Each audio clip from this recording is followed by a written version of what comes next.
Hello बच्चों, कैसे हैं आप।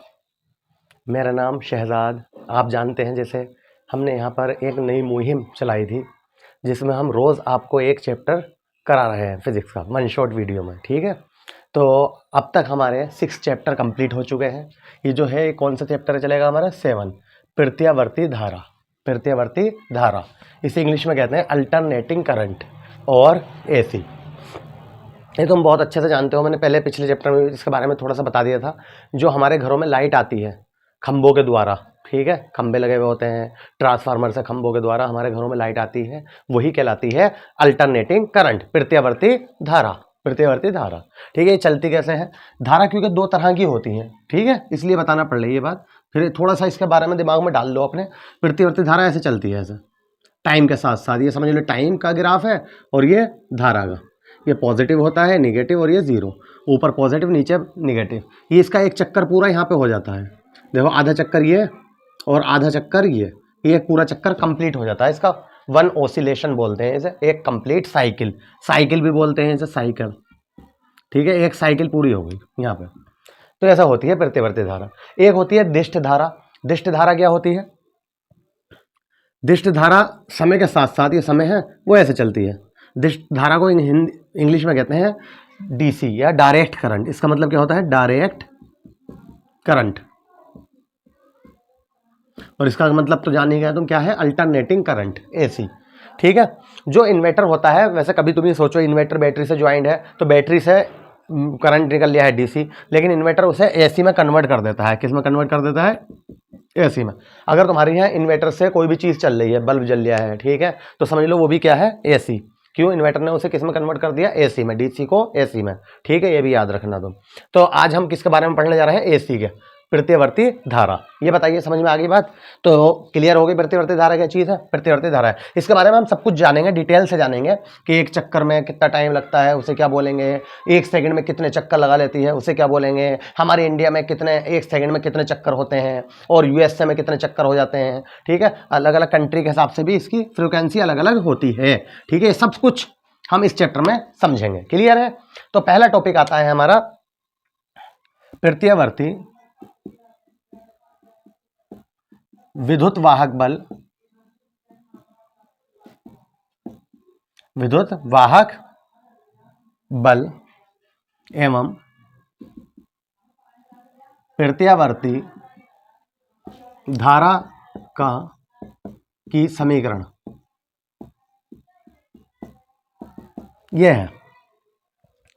तो पहले मैं तुम्हें वैसे एक बार बता दूं, अगर तुम एक इक्वेशन ये याद रख लोगे, E बराबर N b a omega sine omega t, तो जब भी तुम्हारा काम हो जाएगा, ठीक है। और इसकी जगह पे जब हम अधिकतम निकालेंगे तो क्या आ जाएगा? ई नॉट साइन ओमेगा टी। तो इसी की तरह हम दो इक्वेशन लिखेंगे। एक लिखेंगे ये क्या है? विद्युत वाहक बल। एक लिखेंगे प्रत्यावर्ती वोल्टेज, ठीक है, तो यहाँ पे V आ जाएगा, यहाँ V नोट आएगा। एक लिखेंगे प्रत्यावर्ती धारा, तो यहाँ पे I आ जाएगा, यहाँ I नोट आ जाएगा, साइन ओमेगा टी। लेकिन अगर तुम कहोगे आया कहाँ से है, तो तुम कहोगे मैं इसे प्रूफ भी करा दूंगा, ठीक है, मैं प्रूफ करा दूंगा, लेकिन याद तुम्हें यही रखना है, ठीक है। प्रूफ करने को आता नहीं है पेपर में, ठीक है, तो मैं फिर भी प्रूफ करा रहा हूँ, इससे फील आ जाएगा बच्चे को कि भाई कहाँ से आया है, ठीक है, कि सर ने तो डायरेक्ट लिख दिया भैया। तो मगर मैं कहूँगा यही तुमसे कि तुम ये याद रख लो, याद रख सकते हो, E बराबर E not sine omega T. पूरा चैप्टर जो है हमारा वो इसी के ऊपर डिपेंड है। I बराबर I naught sine omega T, V बराबर V not sine omega T, पूरा चैप्टर इनके ऊपर डिपेंड है, पूरा चैप्टर इनके ऊपर चलेगा। बताओ बात समझ में आ रही है? तो मैं तो ये कहूँगा इन्हें याद रख लो, बस बहुत है। लेकिन तुम कहोगे कहाँ से आया, तो मैं इसे प्रूफ भी करा देता हूँ, ठीक है, समझते हैं। एक बात बताओ, हमने ये पढ़ा था फाई बराबर, देखो फिर भी मैं जल्दी कराऊंगा प्रूफ, ठीक है, ये तुम्हें पता है वन शॉट वीडियो है, इसमें लिखवाने से तो कुछ है नहीं। और जबकि मैं ये भी कह रहा हूँ कि इसे याद रखना बस, इस समीकरणों को, ठीक है, प्रूफ करने को नहीं आती, ठीक है। फाई बराबर क्या होता है? B a cos theta. बताओ ये पढ़ा था ना, क्या है फाई? फाई भी कह दो, अब तो समझ गए। चुंबकीय फ्लक्स, क्या है? चुंबकीय फ्लक्स। फाई बराबर बी ए कोस थीटा पढ़ा था। एक बात बताओ, ये जो थीटा होता है किसके बराबर होता है? थीटा बराबर क्या, ओमेगा बराबर क्या होता है? Theta upon T. और थीटा बराबर क्या हो गया? Omega t. ये 11 से चला आता है, वैसे कोई बड़ी बात ना है, समझ लो, मैं बता रहा हूँ। कोणीय वेग बराबर होता है कोण अपॉन जो भी एंगल बनता है वो अपॉन टाइम, ठीक है। ओमेगा बराबर होता है थीटा अपॉन टी, ठीक है, ये होता है।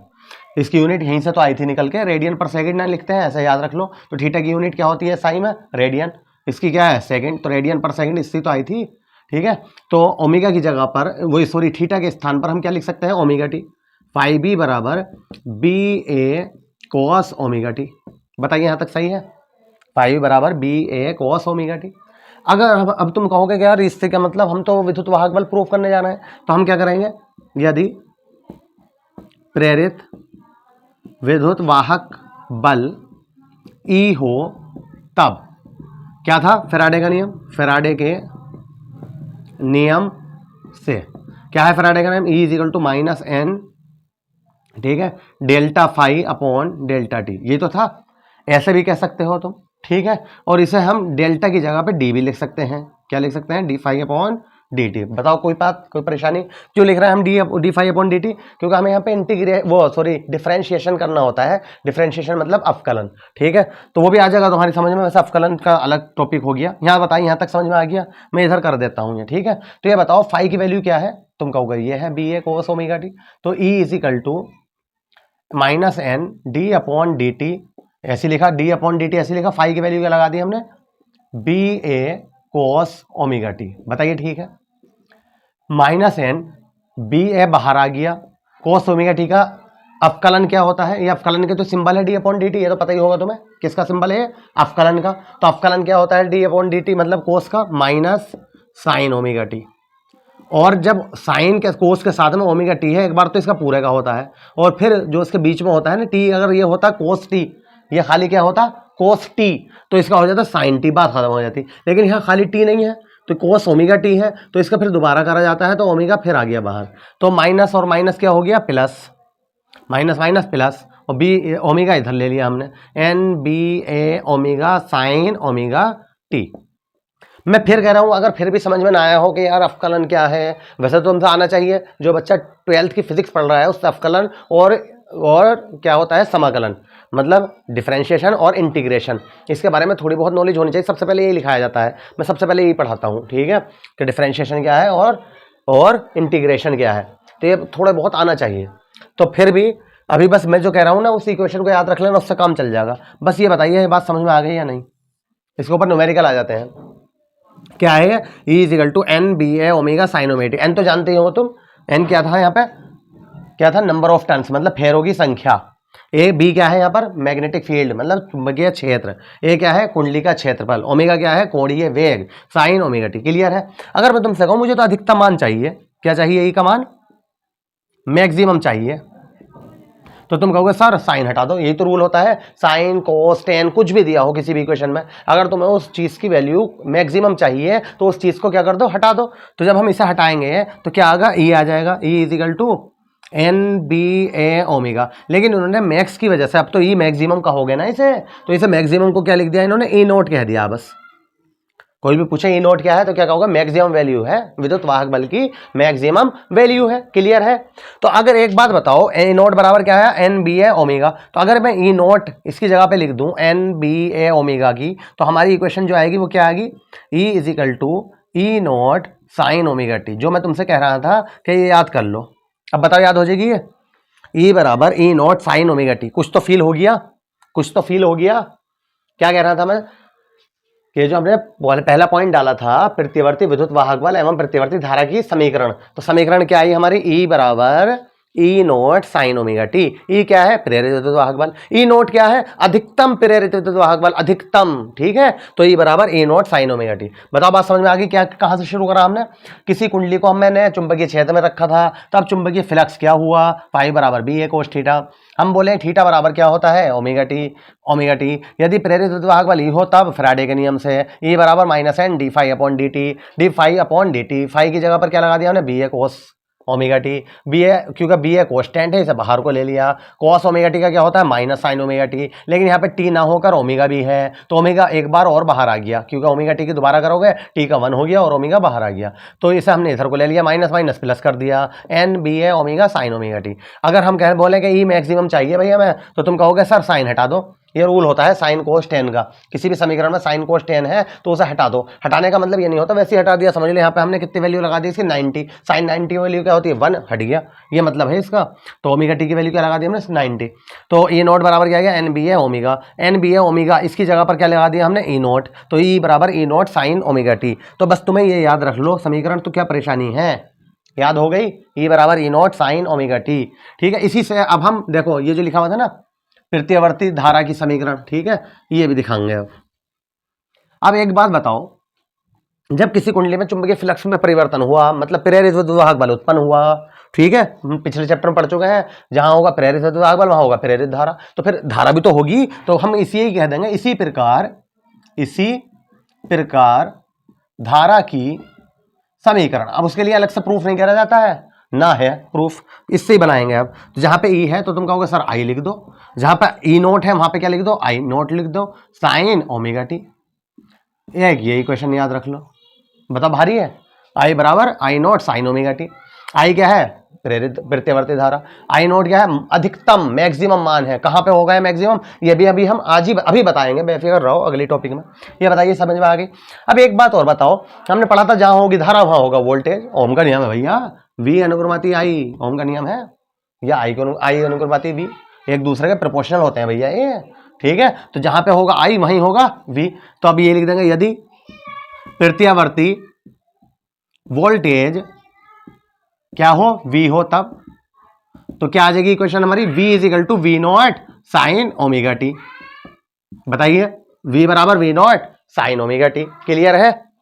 ये क्या है प्रत्यावर्ती धारा का समीकरण, ये है प्रत्यावर्ती वोल्टेज का समीकरण। जैसे जैसे धारा चलती है ये भी याद रखना इससे, अभी हम अगला पॉइंट ये करा रहे हैं, जैसे जैसे धारा चलती है ऐसी ऐसी वोल्टेज चलता है, जिस अनुपात में ये मैक्सिमम होता है उसी अनुपात में ये भी मैक्सिमम होता है, ठीक है, बात समझ में आ गई। तो तुम्हें कितनी इक्वेशन याद रखनी है, वैसे मैं कहूंगा इन दोनों का इस्तेमाल करेंगे हम पूरे चैप्टर में, आई बराबर आई naught sine omega t, v बराबर v naught sine omega t, ठीक है।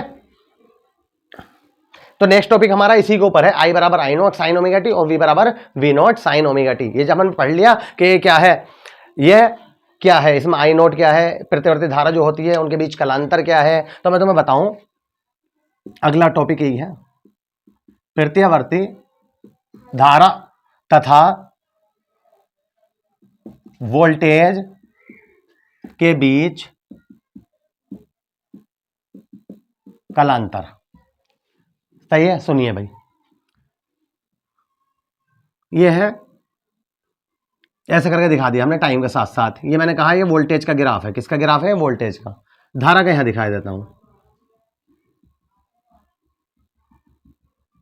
ये धारा का, तो देखो एक साथ मैक्सिमम हो रही है वोल्टेज भी और धारा भी। अगर ये धारा में अगर हम इसे V को यहाँ मैक्सिमम में देखो इसे V नोट लिख दें, तो धारा में यहाँ क्या हो जाएगा ये I नोट, ठीक है। अब यहाँ भी लिख सकता था मैं, समझ गए, यहाँ पे है मैक्सिमम, लेकिन वी नोट के ऊपर थोड़ी लिखा जाएगा। जो अब हम कह रहे हैं ना आई नोट क्या है वी नोट क्या है अधिकतम वैल्यू, तो वो अधिकतम वैल्यू ये होती है, देखो यहाँ से बढ़ना शुरू हुआ वोल्टेज समझ लो या धारा समझ लो, दोनों चीज़ें क्या हुई जीरो से बढ़ना शुरू हुई, तो यहाँ पे जाके अधिकतम ना हो गई, फिर यहाँ से कम होना शुरू हुआ, यहाँ पे आके फिर जीरो ना हो गई, फिर यहाँ से बढ़ना शुरू हुआ, यहाँ पे अधिकतम हो गई, फिर यहाँ पे कम हो गई। बात समझ में आ रही है। तो जहाँ पे अधिकतम होता है वोल्टेज का मान वही कहलाता है वी नोट, जहाँ पे धारा का मान अधिकतम होता है वही कहलाता है आई नोट, ठीक है। ये होता है इनके बीच। अगर कभी कभी हम ऐसे ही पढ़ेंगे, जितने भी परिपथ होते हैं ना सब में अलग अलग कंडीशन होती है। आर्क में प्रतिरोध होता है ना प्रतिरोध, उसमें अलग कंडीशन, ठीक है। एक वो होता है प्रेरकत्व कुंडली, उसकी अलग कंडीशन, एक होता है संधारित्र उसकी अलग कंडीशन।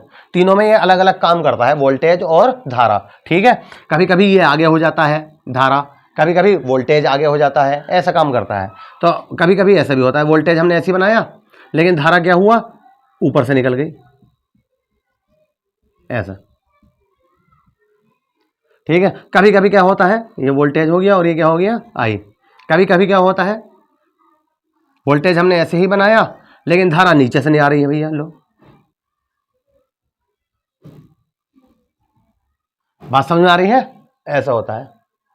तो ये भी हम पढ़ेंगे, बेफिक्र रहो, ठीक है। ये भी टॉपिक में पढ़ेंगे, जैसे जैसे हम आर लेंगे जब क्या होगा, बी ले वो और प्रेरकत्व लेंगे मतलब कुंडली तब क्या होगा, संधारित्र लेंगे तब क्या होगा, ये भी हम जब भी बताएंगे, ठीक है। बेफिक्र रहो इससे। ये प्लस माइनस ये जीरो, ठीक है, प्लस माइनस और ये जीरो, ये क्या है वोल्टेज की बनाया हमने ग्राफ और ये धारा का बनाया। बताइए वहां तक समझ में आ रही है बात किसके साथ ही है? तो इसे ही हम बोलते हैं कलांतर। क्या आ गया? वोल्टेज और धारा के बीच कलांतर। कलांतर का मतलब होता है कलाओं में अंतर, कि इसकी कला देखो सेम है, तो तुम कहोगे सर धारा की भी तो सेम है, तो यहाँ पे कोई कलांतर नहीं है। इसका मतलब यहाँ पे फेस डिफरेंस जो है वो क्या है? जीरो है। इंग्लिश में इसे फेस डिफरेंस कहते हैं, हिंदी में कहते हैं कलांतर। कलांतर मतलब कलाओं का अंतर। यहाँ पे कलांतर क्या है? जीरो। लेकिन यहाँ पे भी फेस डिफरेंस है, यहाँ पे भी फेस डिफरेंस है, यहाँ पे भी जो भी होगा फाई मान लो, जैसे यहाँ पे भी फाई मान लो, तो इक्वेशन बदल जाएंगी। अभी क्योंकि हम जो पढ़ाएंगे टॉपिक उसमें हम 90 डिग्री का कलांतर होता है तो उसी के हिसाब से लेंगे। बस अभी अपने दिमाग में डाल लो कि वोल्टेज और धारा जो होती हैं वो समान कला में भी चलती हैं। ठीक है, नॉर्मली क्या होता है? समान कला में चलती हैं। लेकिन प्रेरकत्व कुंडली, मतलब प्रेरकत्व मतलब कुंडली, ठीक है, और संधारित्र मतलब ये जो होता है सी कैपेसिटर, ठीक है, कैपेसिटर, इनमें धारा और वोल्टेज अलग अलग आ जाते हैं, ऊपर नीचे चले जाते हैं, और ऊपर नीचे जैसे ही जाते हैं वही क्या कहलाता है? हमारा कलांतर। ठीक है, तो ये बातें हम सब जानेंगे अब। लेकिन इससे पहले प्रतिवर्ती धारा और वोल्टेज से संबंधित कुछ समीकरण पढ़ते हैं, कुछ परिभाषाएं। नेक्स्ट टॉपिक हमारा ये आता है तीसरा, प्रतिवर्ती धारा अथवा वोल्टेज से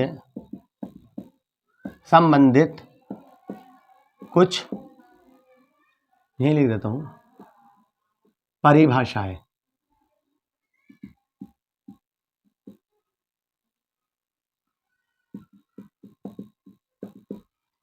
सुनो भाई, हम इसे एक से समझा देंगे, देखो यही समझ जाओगे।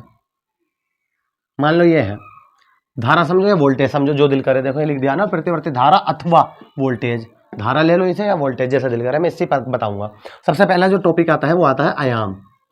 क्या आता है? इंग्लिश में इसे एम्पलीट्यूड कहते हैं,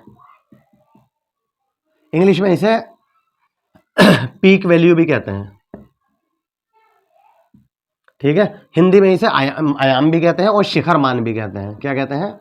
शिखर मान, ठीक है। महत्तम मान आ जा, आयाम आ जा, अधिकतम मान आ जा, शिखर मान आ जा, एक ही बात है, ठीक है। क्या है ये? जैसे मान लो मैंने धारा ले ली, क्या है ये? धारा, ये प्लस, ये माइनस और ये जीरो, ये तो पता ही होगा तुम्हें। ऊपर जाते हैं प्लस और नीचे जाते हैं तो माइनस मान लेते हैं। इसका मतलब ये नहीं है कि धारा माइनस की हो गई, इससे क्या मतलब है? सिर्फ इसका मतलब ये होता है पॉजिटिव है ऊपर की और नीचे क्या है? निगेटिव है, ठीक है। तो बात समझो, किसकी बात हो रही? आयाम की या शिखर मान की। तो अभी मैं तुमसे ये बता रहा था कि जैसे जैसे धारा यहाँ से चली जीरो से, तो लगातार बढ़ रही है नहीं है? बताओ, बढ़ रही है। कहाँ पे जाकर अधिकतम हो गई? यहाँ पे। तो इसे ही बोलते हैं आयाम, इसे ही बोलते हैं शिखर मान। बात समझ में आ गई? और इसे किससे लिखते हैं हम? आई नोट से। तो पहली परिभाषा क्या होगा इसकी? प्रत्यावर्ती धारा के, देखो नोट कर लो, समझ में आ जाएगा। प्रत्यावर्ती धारा के अधिकतम मान को क्या कहते हैं? शिखर मान या आयाम कहते हैं। इसे आई नोट से प्रदर्शित करते हैं। क्लियर हो गया? ऐसे कि जैसा दिल करे ऐसे कह दो। प्रतिवर्ती धारा जब प्रवाह होती है तो उसके अधिकतम मान को क्या कहा जाता है? आयाम। अगर पेपर में आयाम आए तो आयाम लिख देना, शिखर मान आए शिखर मान लिख देना। इसे आई नोट से प्रदर्शित करते हैं। सेकंड आता है इसका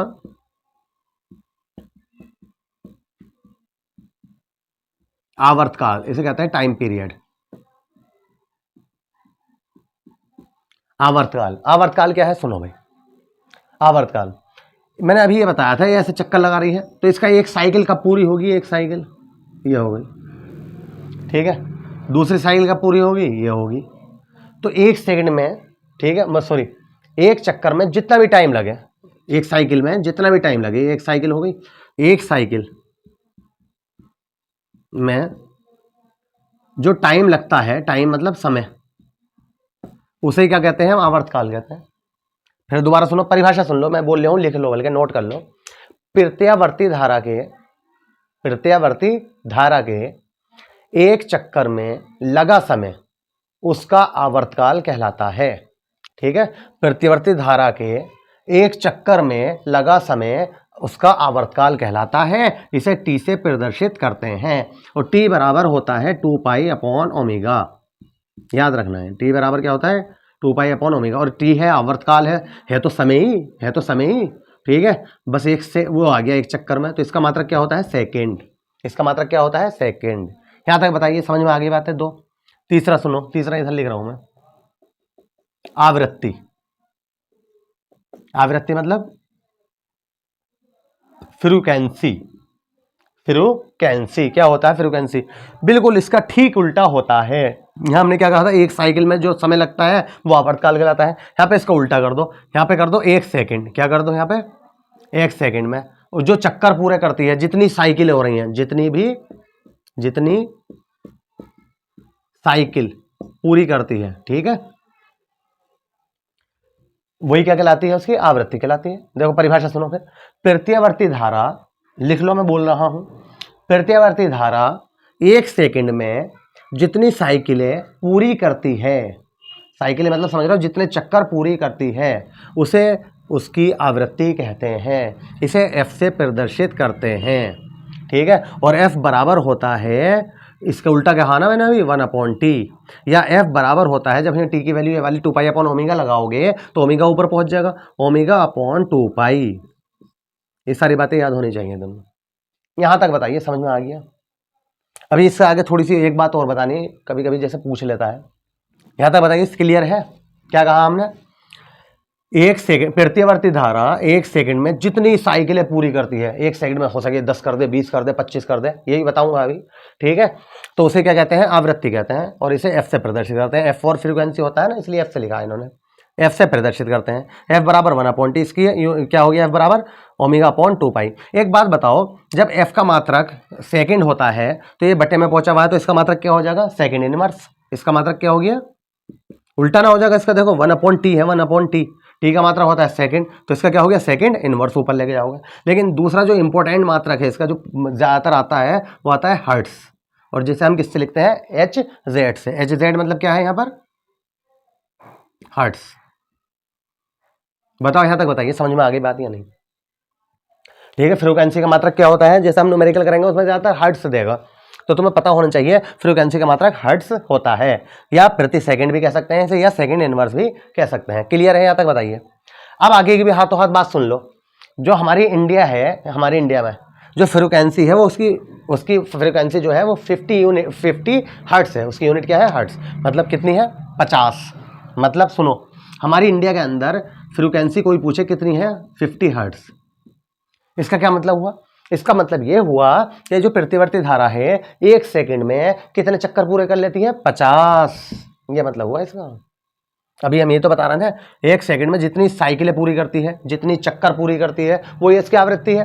अब मैं बोला कि हमारे इंडिया में हमारे जो घरों में लाइट आती है उसकी फ्रीक्वेंसी 50 हर्ट्ज है। इसका क्या मतलब हुआ? तो तुम कहोगे कि इसका मतलब ये हुआ कि हमारे यहाँ 1 सेकंड में कितनी साइकिलें पूरी कर लेती है हमारे यहाँ 1 सेकंड में?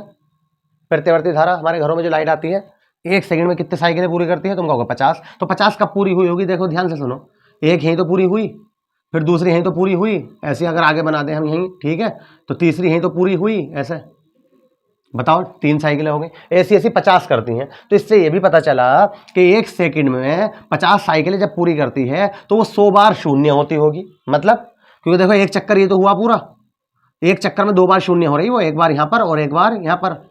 जब एक जाके चक्कर हुआ है, देखो ये शून्य के तो है, शून्य की लाइन है ऊपर इधर, तो 1 सेकंड में 50 चक्कर पूरे करती है, और एक चक्कर में 2 बार 0 हो रही है वो। तो इसका मतलब ये हो गया कि प्रतिवर्ती धारा हमारे यहाँ पर, प्रतिवर्ती धारा 1 सेकंड में 100 बार 0 भी हो जाती है। तो इसमें यह भी कहा जाता है, जो बल्ब जैसे 10 रुपये वाला बल्ब होता है ना, जिसमें फिलामेंट लगा होता है ऐसे, ठीक है, तो वो 1 सेकंड में कितनी बार जलता और बुझता है? ये क्वेश्चन आ जा तो क्या बताओगे? 100 बार। क्यों 100 बार? वो क्या हुआ? 0 हुआ, और 100 बार अधिकतम हुआ। लेकिन इसकी फ्रीक्वेंसी, अब तुम कहोगे तो सर फिर हमें जलता हुआ क्यों दिखता है? तो हम उसके ये कहेंगे, देखो इसकी जो ये वो है इंटेंसिटी, देखो यहाँ से यहाँ तक ये ज़्यादा है, और ये यहीं पर बस शून्य हुआ, फिर ये बढ़ रही लगातार इतनी देर तक है, और यहाँ पे क्या है? फिर 0 हुआ।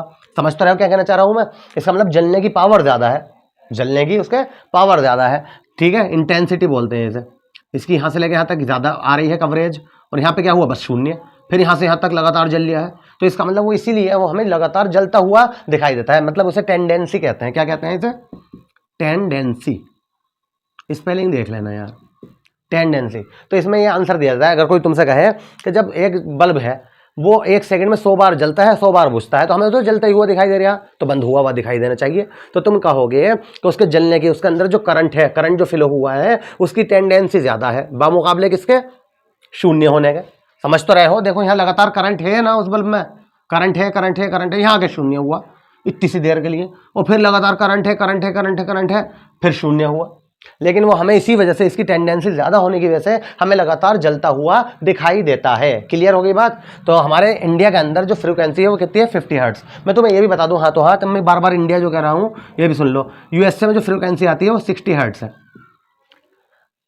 अगर कोई तुमसे पूछे यूएसए में कितनी, बस और ज़्यादा ना है, किताबों में ये इतना ही लिखा हुआ है, ठीक है, कि हमारी इंडिया में फ्रीक्वेंसी 50 हर्ट्ज है और यूएसए में कितनी है, 60 हर्ट्ज है। इसका इससे कोई मतलब नहीं होता। वैसे कभी तुम्हें लगता हो यार वहाँ का बल्ब ज़्यादा जलता होगा, फिर तो ये एम्प्लाइज जितने भी ये उपकरण होते हैं, रेसिस्टर्स होते हैं, फैन हो, बल्ब हो, कुछ भी हो, ठीक है, ये जो फ्रिक्वेंसी है अलग अलग होती है इनकी, ठीक है, इनसे इसका कोई मतलब नहीं होता। अगर यहीं अभी मोदी ऐलान कर दे कि हमारे इंडिया के अंदर भी फ्रिक्वेंसी 60 हर्ट्ज रहेगी, तो जितने भी उपकरण बनाने वाले हैं, फैन बल्ब वाले, वो क्या करेंगे, उन्हें उसी टाइप से टाइप करेंगे, उसी तरह से बनाएंगे उसके। ठीक है, बात समझ आ रही है। तो कि भाई 60 हर्ट्ज ले लेंगे वो, कि एक प्रतिवर्ती धारा जब हम भेजेंगे तो 1 सेकंड में कितने चक्कर लगा देगी, वो 60 लगा देगी। ये मतलब है इसका। इससे कोई फर्क नहीं पड़ता इन चीज़ों से। ठीक है, कि यार 50 है तो इससे क्या फर्क पड़ा होगा, ठीक है, 60 हो गया तो इससे क्या फर्क पड़ा होगा, कोई फर्क नहीं पड़ता है। अब तक हमने क्या सीखा भाई, आयाम समझ गए, आई नोट से लिखते हैं। आयाम क्या चीज़ है, ये हैगा, ये है अधिकतम मान। आवर्तकाल समझ गए कि भाई एक चक्कर में लगा समय आवर्तकाल कहलाता है। ठीक है, एक साइकिल में लगा समय आवर्तकाल कहलाता है। आवृत्ति समझ गए कि 1 सेकंड में जितने चक्कर लगा देगी वो वही क्या है, आवृत्ति है। जैसे हमारे घरों में जो लाइट आ रही है उसकी आवृत्ति कितनी है, 50 हर्ट्ज है। ठीक है, मतलब वो 1 सेकंड में कितने चक्कर लगा लेती है, 50। एक और लफ्ज आता है कला। क्या लफ्ज आता है, चौथा, कला, जिसे हम फेज कहते हैं। ये भी बहुत पढ़ेंगे हम, फेज डिफरेंस जो अभी हम कह रहे हैं ना, कलांतर, वो ये है कला। ये वो कला ना है ड्राइंग वाली, देखो इसीलिए मैंने इंग्लिश में लिख दिया फेज। फेज क्या है, सुनो भाई, कला क्या है। तो अभी जो हम बता रहे थे कि करंट ऐसे करके फ्लो कर रहा है, तो इसकी डायरेक्शन, जिस राशि से इसकी दिशा का ज्ञान होता है उसी राशि को क्या कहते हैं, हम कला कहते हैं, और इसे हम फाई से लिखते हैं। बस ये याद रख लो। प्रत्यावर्ती धारा की दिशा का जो राशि हमें ज्ञान कराती है उस राशि को क्या कहते हैं, कला कहते हैं। तो इससे हमें पता चल जाए, यहाँ मालूम करूँ मैं कितने पे कितने डिग्री बना रही है, यहाँ मालूम करूँ कितने डिग्री बना रही है, यहाँ मालूम करूँ कितने डिग्री बना रही है, तो तुम ऐसी तो लाइनें खींचोगे ना, लो सर यहाँ मालूम करो, यहाँ ये इतने डिग्री, ये इतने डिग्री, ये इतने डिग्री। ठीक है, तो वही क्या है जो हमें डायरेक्शन मतलब दिशा बता रही है, वही क्या कहलाती है, कला कहलाती है। यहाँ तक बताइए, अभी समझ में आ गया। उसके बाद आता है चौथा पॉइंट, प्रत्यावर्ती धारा अथवा वोल्टेज का माध्य या औसत मान, इसे मीन वैल्यू बोलते हैं, मीन वैल्यू। प्रत्यावर्ती धारा अथवा वोल्टेज का माध्य या औसत मान, ये क्या है। तो इसका तो मैं एक फॉर्मूला लिख रहा हूं, मैं वो याद रखना है, उसमें न्यूमेरिकल आ जाता है 1 नंबर का। ठीक है, इंपॉर्टेंट है। जब हम धारा की बात करेंगे तो क्या लिख देंगे, आई एम। आई एम का मतलब है मीन वैल्यू। ठीक है, मीन वैल्यू ऑफ करंट। ठीक है, करंट का माध्य मान, मीन मतलब माध्य या औसत, माध्य या औसत एक ही बात होती है। ये बराबर होता है 2/पाई आई नोट। क्या होता है, 2/पाई आई नोट। जब हम पाई की वैल्यू लगाते हैं और इसे डिवाइड करते हैं तो ये आता है 0.637 आई नोट। ये भी रटा होना चाहिए तुम्हें, 0.637। लेकिन ये जो वैल्यू आती है ये आधे चक्कर के लिए आती है, ये भी सुन लो। जैसे अब अभी हम बता रहे हैं ना, ये ऐसे चल के, तो इस चक्कर के लिए निकाली हमने।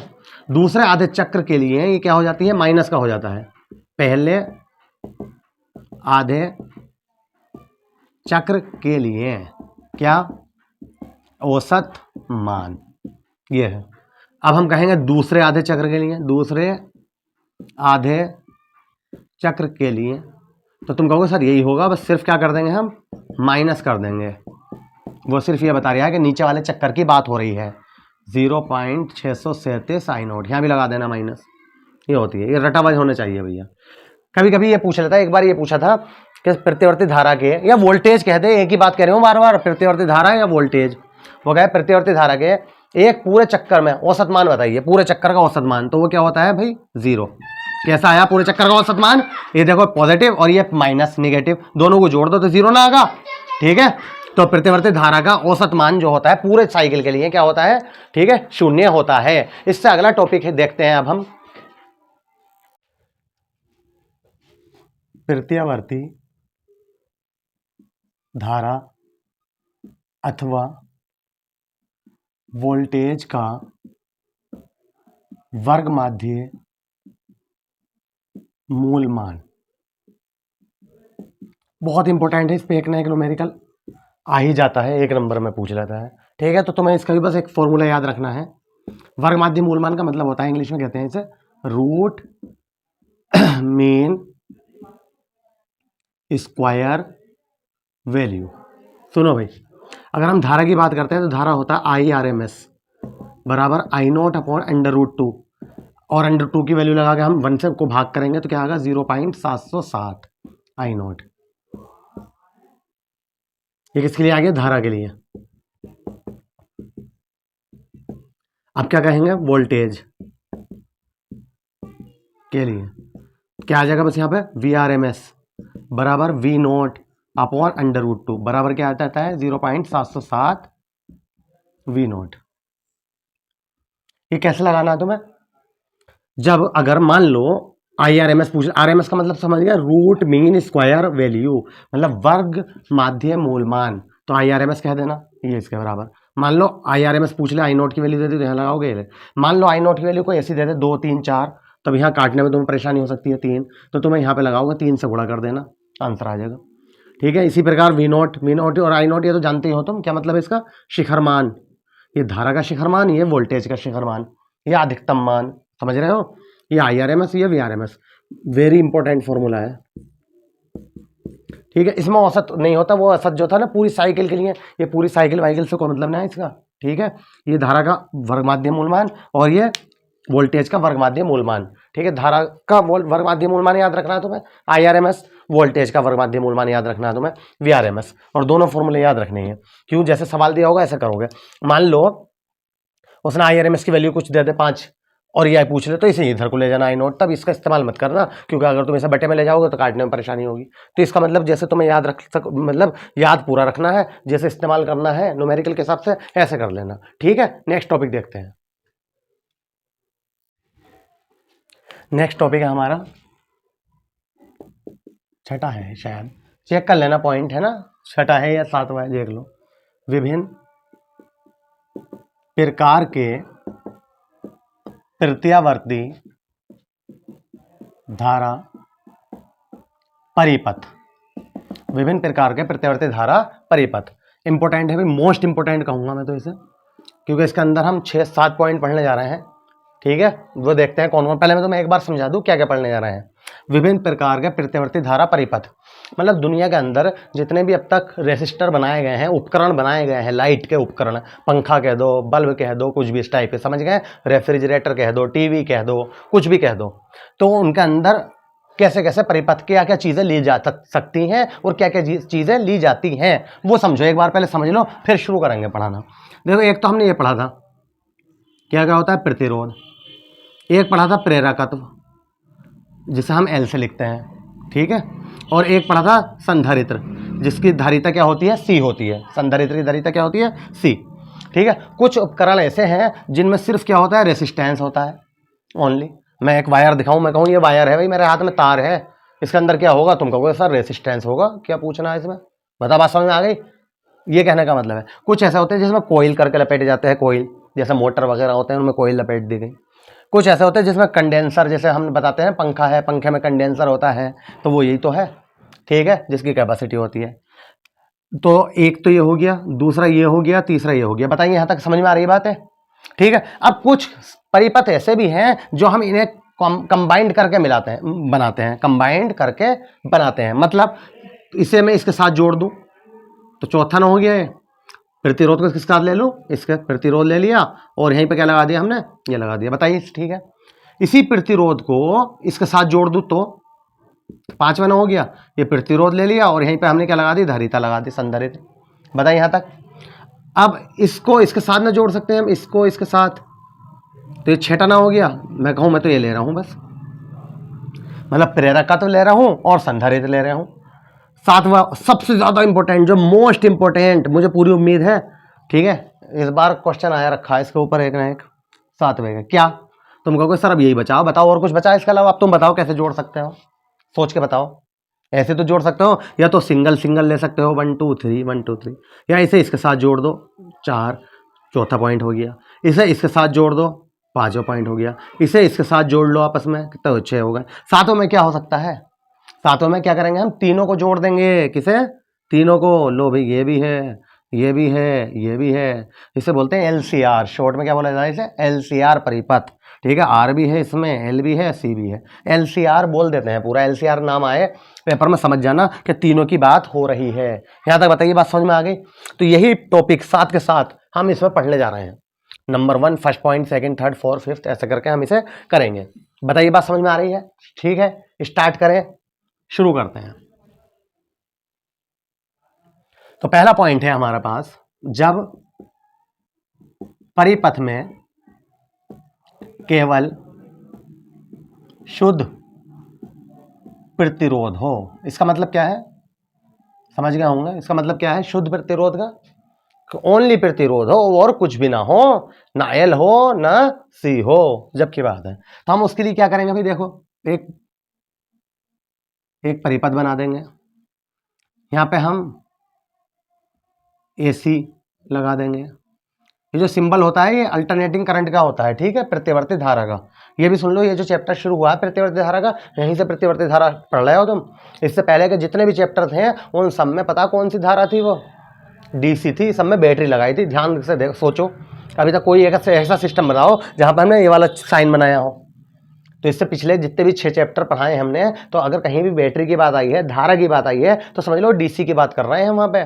ठीक है, ये वाला इसी में पढ़ रहे हो पहली बार तुम, प्रतिवर्ती धारा। ये भी सुन लो। तो हमने क्या लगा दिया यहाँ पे, आर।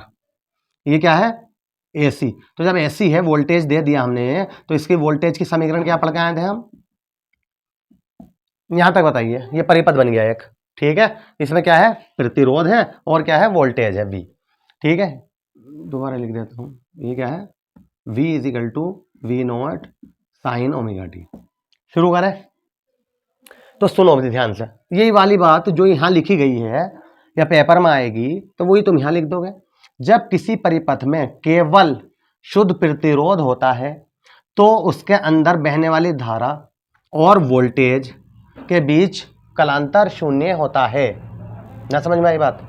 मतलब अगर मैं इसमें करंट और वोल्टेज के बीच, ठीक है, फेज डिफरेंस देखूं तो क्या आएगा। देखो, ये वोल्टेज का बना दिया मैंने, बस इतना ही बहुत है, 2 3 दिखा दिया करो।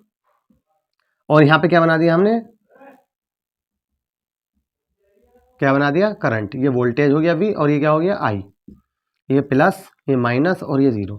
तो तुम यहाँ पे ये देख रहे होंगे कि एक साथ ही दोनों की दोनों क्या हो रहे हैं, 0 हो रहा है। वोल्टेज भी देखो और धारा भी। और एक साथ ही क्या हो रहा है, अधिकतम। देखो यहाँ पे अधिकतम न हो रहा है वोल्टेज, तो यहीं पे धारा भी अधिकतम हो रही है। यहाँ पे वोल्टेज अधिकतम हो रहा है, धारा भी अधिकतम हो रही है। एक साथ ही दोनों के दोनों क्या हो रहे हैं, 0, एक साथ ही 0, एक साथ ही अधिकतम। तो इसका मतलब जब एक साथ साथ चल रहे हैं दोनों साथ साथ, तो फेज डिफरेंस क्या आएगा, मतलब कलांतर क्या आएगा, 0 डिग्री। याद रखना ये बातें सारी, कुछ भी आ जाएगी पेपर में, क्या आएगा, 0। तो हम जब वोल्टेज और धारा के बीच कलांतर 0 है, तब इनकी समीकरणें क्या होंगी, तो तुम कहोगे सर वैसी होंगी नॉर्मली जो हमने पढ़ी थी। V बराबर v naught sine omega t, और I बराबर क्या हो जाएगी, I naught sine omega T.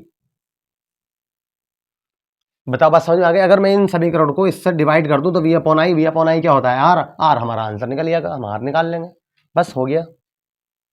क्या लिखोगे इसमें, थ्योरी ज्यादा नहीं लिखनी, बेफिक्र रहना। अगर तुम कहोगे सर इसका फेजर डायग्राम भी बना दो, एक होता है फेजर डायग्राम, तो वो कैसे बनाया जाएगा, देखो सुनो। ये क्या है, समय। समय के साथ साथ, ठीक है, धारा भी इधर को जा रही है, ठीक है, और वोल्टेज भी इधर है, ये होता है। लेकिन वो इसमें इसीलिए नहीं बनाया जाता क्योंकि दोनों के दोनों क्या चल रहे हैं, बिल्कुल सेम चल रहे हैं। ये वोल्टेज का हो गया और ये इनके बीच देखो कलांतर है ही ना कुछ, फेज डिफरेंस क्या है, 0 है। ये कहने का मतलब है। चलो वो इसमें नहीं बनाएंगे, फेजर डायग्राम भी हम सब में देखेंगे। यहां तक बताओ क्लियर है या नहीं, मतलब समझ तो रहे हो फेजर डायग्राम क्या कहा मैंने अभी। देखो ऐसे बना दो, चाहे ये होता है ये V और ये I, जैसे V चल रहा है वैसे वैसे I, चाहे V इधर बना दो I इधर बना दो, ठीक है, ये होता है इसका फेजर डायग्राम। कोई कलांतर ही ना है, ये मतलब है इसका, ठीक है, इसका फेजर डायग्राम। क्लियर है यहां तक बताया। क्या कहा हमने, जब किसी परिपथ में केवल शुद्ध प्रतिरोध होता है, धारा और और कुछ नहीं होता है ना। तो उसमें बहने वाली धारा I और वोल्टेज V, इन दोनों के बीच कलांतर 0 होता है, अर्थात उनकी समीकरणें निम्न होंगी। बस ये लिख देंगे, क्लियर हो गया। दूसरा टॉपिक देखते हैं। अब क्या ले लेंगे हम, प्रतिरोध हटा रहा हूं बस, देखो यहीं से हो गया। सेकंड, जब परिपथ में केवल शुद्ध प्रेरकत्व हो, केवल शुद्ध प्रेरकत्व मतलब कुंडली की बात कर रहा है ये। तो देखो यहां से भी ये हटा दिया, यहां पे क्या बना दूंगा मैं, कुंडली बना दी, ठीक है। और कुंडली का क्या होता है, एल होता है प्रेरकत्व। तो ये स्व प्रेरण गुणांक याद है, सेल्फ इंडक्शन बोलते हैं इसे, सेल्फ इंडक्शन इंग्लिश में, स्व प्रेरण गुणांक एल हो। अब बताओ अब क्या होगा। तो अब तुम्हें क्या लिखना है, ध्यान से सुनिए, मैं तुम्हें एक ट्रिक बताऊंगा, उससे याद रखना है इसे, ठीक है, नहीं तो कंफ्यूज हो जाओगे। बता दूसरी भी दूंगा, मगर जो तुम्हें याद रखनी है, जो बोर्ड के एग्जाम में लिख के आनी, वो मैं बता रहा हूं, सुनो। देखो जब इसमें क्या होता है, परिपथ में केवल एल हो, तो वोल्टेज तो मैं सबको एक जगह से दिखाऊंगा। वोल्टेज को कहां दिखाऊंगा मैं, एक जगह से, मतलब यहीं से दिखाऊंगा। वोल्टेज तो अपनी जगह पे सही है, बताओ सही है। ये किसका बना दिया मैंने ग्राफ, तुम कहोगे वी का बना दिया, राइट। धारा को ही मैं ऊपर नीचे करूंगा, इसमें भी और सी में भी, ठीक है, ऐसे दिमाग में बिठा लो। इसमें वोल्टेज जो होता है वो अग्रगामी होता है, धारा क्या होती है, पश्चगामी। ये दो वर्ड इस्तेमाल करेंगे हम, अग्रगामी और किसका इस्तेमाल करेंगे हम, पश्चगामी, ठीक है। इसे इंग्लिश में कहते हैं, ये लीड कर जाता है वोल्टेज, और धारा क्या कर जाती है, लेग्स कर जाती है, ठीक है, लेग्स कर जाती है धारा। तो अब मैं तुमसे कहूंगा, अब ये कंफ्यूज मत होना कि यार इस लीड एक लेग्स और अगले में आएगा वो लीड वो लेग्स, मत भूल जाओ। तो वोल्टेज को तो तुम यहीं से बनाओ, 0 से बना दिया, ठीक है। अब लेकिन धारा को ऐसे याद रख लो, धारा क्या करेगी, लेग्स करके, लेग्स मतलब हिंदी में अगर तुम याद कर रहे हो तो पश्चगामी, पश्चगामी का मतलब पीछे पीछे, अग्रगामी का मतलब आगे आगे, ऐसे याद न रख सकते हैं। देखो अग्रगामी का मतलब होता है आगे आगे, पश्चगामी का मतलब पीछे पीछे। तो धारा जो होगी वो पश्चगामी होती है इसमें। देखो धारा ऐसे जा रही है,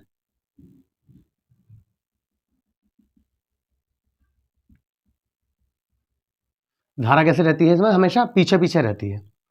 ये क्या होगी, धारा। बस याद रख लोगे। वोल्टेज को ऐसी बनाना, अभी हिस्सा गोला बनाऊंगा तब भी वोल्टेज को ऐसी बनाऊंगा, लेकिन धारा को ऊपर से दिखा दूंगा, तो उसमें कहेंगे धारा अग्रगामी हो गई। बस ये याद रखो। आर में क्या था, दोनों सेम कला में थी, दूसरे में एल में क्या हो गया, धारा क्या हो गई, पश्चगामी हो गई। यही बात तुम यहां पे लिख दोगे, क्या, जब किसी परिपथ में केवल शुद्ध प्रेरकत्व L होता है तो उसमें धारा I वोल्टेज V से 90 डिग्री पश्चगामी हो जाती है। बस ये और लिख देना, 90 डिग्री पश्चगामी हो जाती है, तब इनकी समीकरणें निम्न होंगी। तो एक बात बताओ, V बराबर क्या होगा, V not sine omega t. तो तुम कहोगे सर V तो अपनी जगह पे सही था, देखो यहीं से शुरू करा तो ये तो होगा, मैं कहूँगा बिल्कुल सही है। लेकिन I क्या हो जाएगा, तो I बराबर I naught sine omega T, sign omega T, लेकिन पश्चगामी का यहाँ हमने 90 डिग्री, तो यहाँ पे माइनस का 90 घटा देंगे। लेकिन एक बात और याद रखना, 90 को कैसे रखेंगे हम, पाई बाई टू का मतलब भी क्या होता है 90।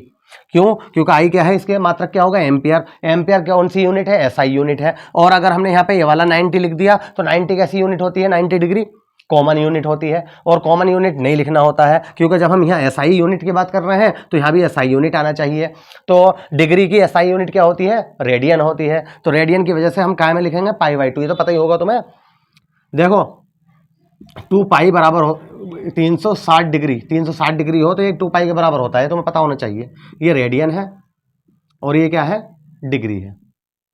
इन दोनों में डिफरेंस होता है, मतलब यही तो है। लेकिन जब हम किसी समीकरण में लिखते हैं, देखो मैंने यहाँ तो 90 डिग्री लिख दिया था, बिल्कुल सही है, लिख सकते हो। लेकिन जब हम किसी इक्वेशन में लिख रहे हैं 90, तो ये इक्वेशन जो है ये क्या है, एसआई यूनिट क्या है इसकी, एम्पियर। और तुम यहाँ लिख रहा हो 90 डिग्री, तो गलत हो जाएगी इक्वेशन। याद रखना ये बात। पाई क्या होता है, 180 डिग्री। पाई बाई टू क्या होगा, 90 डिग्री। तो जहाँ पे भी 90 डिग्री है तो हम क्या लिखते हैं, पाई बाई टू लिखते हैं। किसमें, रेडियन में। रेडियन जो होती है क्या है, एसआई यूनिट है। और डिग्री जो है ये कॉमन यूनिट कहलाती है, जैसे हम वैसे ही साधारण बोलचाल में इस्तेमाल करते हैं कि भाई इतने डिग्री हो गई, इतने डिग्री का कोण है। और लेकिन जब समीकरण में लिखते हैं तो इनमें लिखते हैं हम। ऐसे आगे को लिख सकते हो, पाई बाई 3 क्या हो जाएगा, 60 डिग्री। पाई बाई 4 क्या हो जाएगा, 45 डिग्री। पाई बाई 6 क्या हो जाएगा, 30 डिग्री। ऐसे आती है, ठीक है। यहां तक बताइए भाई, समझ में आ गई बात ये, क्या कहा अभी हमने, जब किसी परिपथ में केवल शुद्ध प्रेरकत्व होता है तो उसमें धारा आई वोल्टेज से 90 डिग्री पश्चगामी होती है और इनकी समीकरणें ये आती हैं। यहां तक बताइए सही है, और इनकी समीकरणें ये आती हैं। बताओ क्लियर है। अब एक बात बताओ मुझे, अगर मैं इस समीकरण को इससे भाग कर दूं तो v अपॉन आई आएगा, v naught upon I note आएगा, तो उसे क्या लिखोगे v अपॉन आई को, v अपॉन आई किसके बराबर होता है, तुम कहोगे आर के, तो मैं कहूंगा यार ये तो बहुत शर्म की बात है। वो कह रहा है कि परिपथ में सिर्फ क्या हो, प्रेरकत्व हो शुद्ध और मिलावट ना हो, प्रतिरोध ना हो, और तुम कह रहे हो हम आर लिख देंगे, तो गलत ना हो जाएगा। तो इसीलिए इन्होंने यहां पर v अपॉन आई को आर ना बोल के क्या बोला है, प्रेरण प्रतिघात, क्या बोला है, प्रेरण प्रतिघात। इसके नीचे लिखोगे इस समीकरण के, ठीक है, यहां ऐसा करके लिखोगे, यहां v अपॉन आई आर ना होकर प्रेरण प्रतिघात, मतलब प्रेरण प्रतिघात को इन्होंने जीटा एल से लिखा है। जीटा होता है वैसे एक्सएल भी कह देते हैं, ठीक है, तुम एक्सएल भी बोल सकते हो इसे, ठीक है, एक्सएल कहते हैं। और एक्सएल प्रयोगों द्वारा, ये तो नोट कर लिया ना सबने, प्रयोगों द्वारा एक्सएल की जो वैल्यू आती है वो है एक्सएल बराबर ओमेगा एल।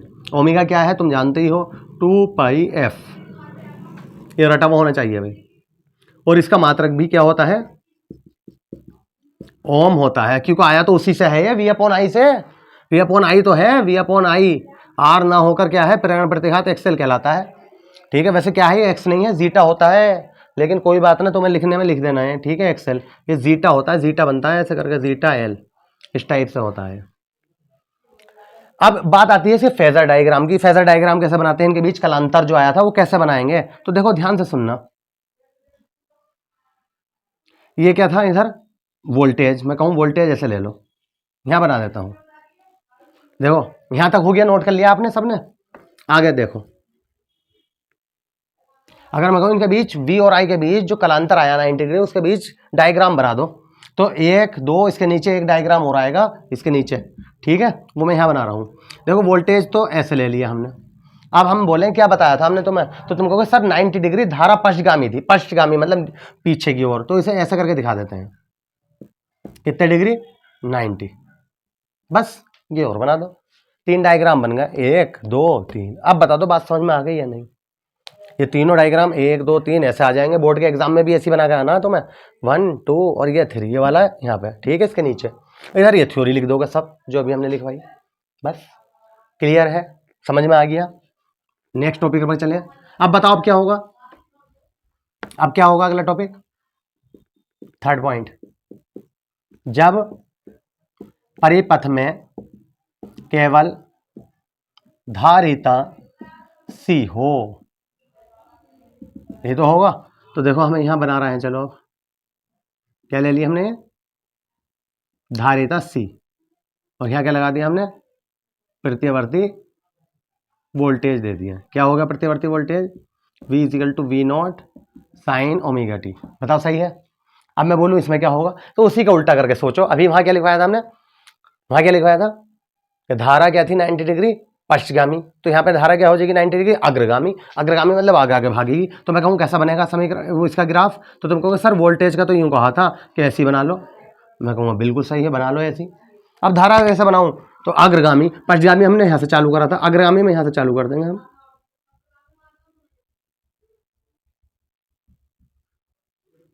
ये किसका ग्राफ हो गया, आई का, और ये किसका है, वी का, ये प्लस ये माइनस और ये जीरो।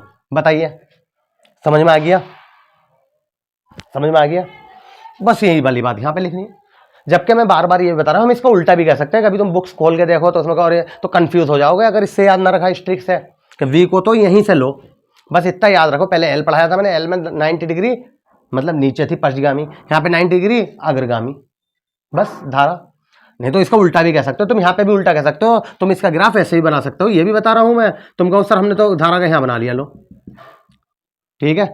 जब तुम कह रहा होगा धारा अग्रगामी है, मैंने तो धारा बना दी, वोल्टेज को यहाँ से ना बना सकते हैं सर, लो वोल्टेज पश्चगामी कर दिया, बिल्कुल सही है, बिल्कुल सही है, लेकिन भूल जाओगे, कंफ्यूज हो जाओगे, इसीलिए हमने ये ट्रिक बनाई है कि वोल्टेज को तो तुम यहीं से लो, ले लिया, लेकिन धारा को आगे पीछे कर दो तो उससे याद रहेगा तुम्हें। एक चीज को कर दो, ठीक है। तो क्या करोगे, सुनो एक ही लाइन में सुन लो पूरी बात।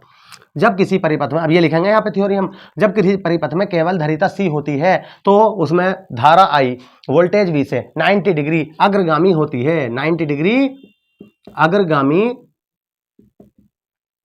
होती है, और इनके समीकरण इस प्रकार होंगी। तो देखो वी मैंने अपनी जगह पे सही लिया है, तो वी बराबर क्या हो जाएगा, v naught sine omega t. तुम कहोगे वी तो सही है सर, 0 से स्टार्ट हुआ है, लेकिन धारा कहां से हुई, ऊपर से। तो अब क्या हो जाएगा, आई बराबर आई नॉट साइन ओमेगा टी, लेकिन अब क्या आ जाएगा यहाँ पे प्लस 90। तो अब बताओ 90 मुझे ऐसा लिखना चाहिए, तो गलत होगी पूरी समीकरण।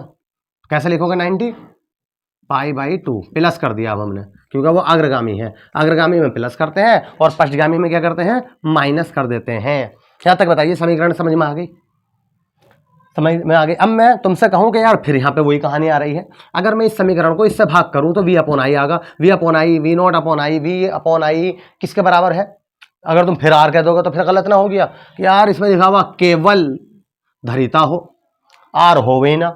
जब आर नहीं है तो अब क्या करें, तो इसके लिए इस्तेमाल हुआ है धारितीय प्रतिघात, धारितीय प्रतिघात इसे बोलते हैं एक्ससी से। किससे लिखते हैं इसे, तो यहाँ पे भी यही लाइन लिख दो जो मैंने वहां लिखाई अभी कि यहाँ वी अपॉन आई प्रतिरोध ना होकर धारितीय प्रतिघात एक्ससी कहलाता है, और एक्ससी बराबर होता है 1 upon omega c. 1 upon omega बराबर क्या होता है, 2 पाई एफ सी, रटा हुआ होना चाहिए। इसकी यूनिट भी क्या होती है, ओम होती है, जो उसकी है आर की वो इसकी है तो इससे आया है, इससे ही तो आया है वी अपॉन आई। बस प्रतिरोध नहीं कह रहा है मुझसे आर, प्रतिरोध कहेंगे तो यार अच्छा लगेगा कि केवल धरिता है और तुम प्रतिरोध कह रहे हो। यहाँ तक बताइए समझ में आ गया, नोट कर लो, ठीक है। लेकिन अब तुम कहोगे सर एक डायग्राम और बनाया था अभी तुमने यहाँ पे इसके नीचे, तो वो मैं यहाँ बना देता हूँ, ठीक है, इसे साफ करके सुनो। हमने इसमें वोल्टेज को अब भी यहीं से लिया, वोल्टेज तो यहीं था, बिल्कुल ऐसे ले लिया जैसे वहां लिया था। अब मैं बोला क्या हुआ इसमें, तो तुम कहोगे सर 90 डिग्री धारा आगे आगे भाग रही थी, 90 डिग्री आगे आगे, तो आगे आगे को हम ऐसे दिखा देंगे, लो भैया कितने डिग्री, अब बता दो समझ में आ गया, हो गया 90 डिग्री धारा आगे आगे भाग रही थी। तो ये डायग्राम कहाँ आ जाएगा, इसके नीचे, तो 1 2 और ये 3 पे आ जाएगा, और इधर ये थ्योरी आ जाएगी जो हमने अभी बोली है, ठीक है। ये भी कंप्लीट हो गया हमारा। यहाँ तक बताओ क्या क्या सीख लिया अब तक हमने, जब परिपथ में प्रतिरोध हो, जब परिपथ में एल हो, जब परिपथ में सी हो, ये तो अब इन्हें जोड़ने के शुरू करेंगे अब हम। तो क्या करेंगे हम बताओ, आर को किसके साथ जोड़ देंगे, पहले एल के। वैसे कोई भी किसी के साथ भी आ सकता है, पेपर में कहीं लिखा हुआ थोड़ी कि सीरीज से, मगर तुम्हें याद रखना है इस ट्रिक से। तो चौथे पॉइंट में क्या कर रहे हैं अब हम, जब किसी परिपथ में प्रतिरोध आर व प्रेरकत्व एल दोनों हों, बताइए ठीक है।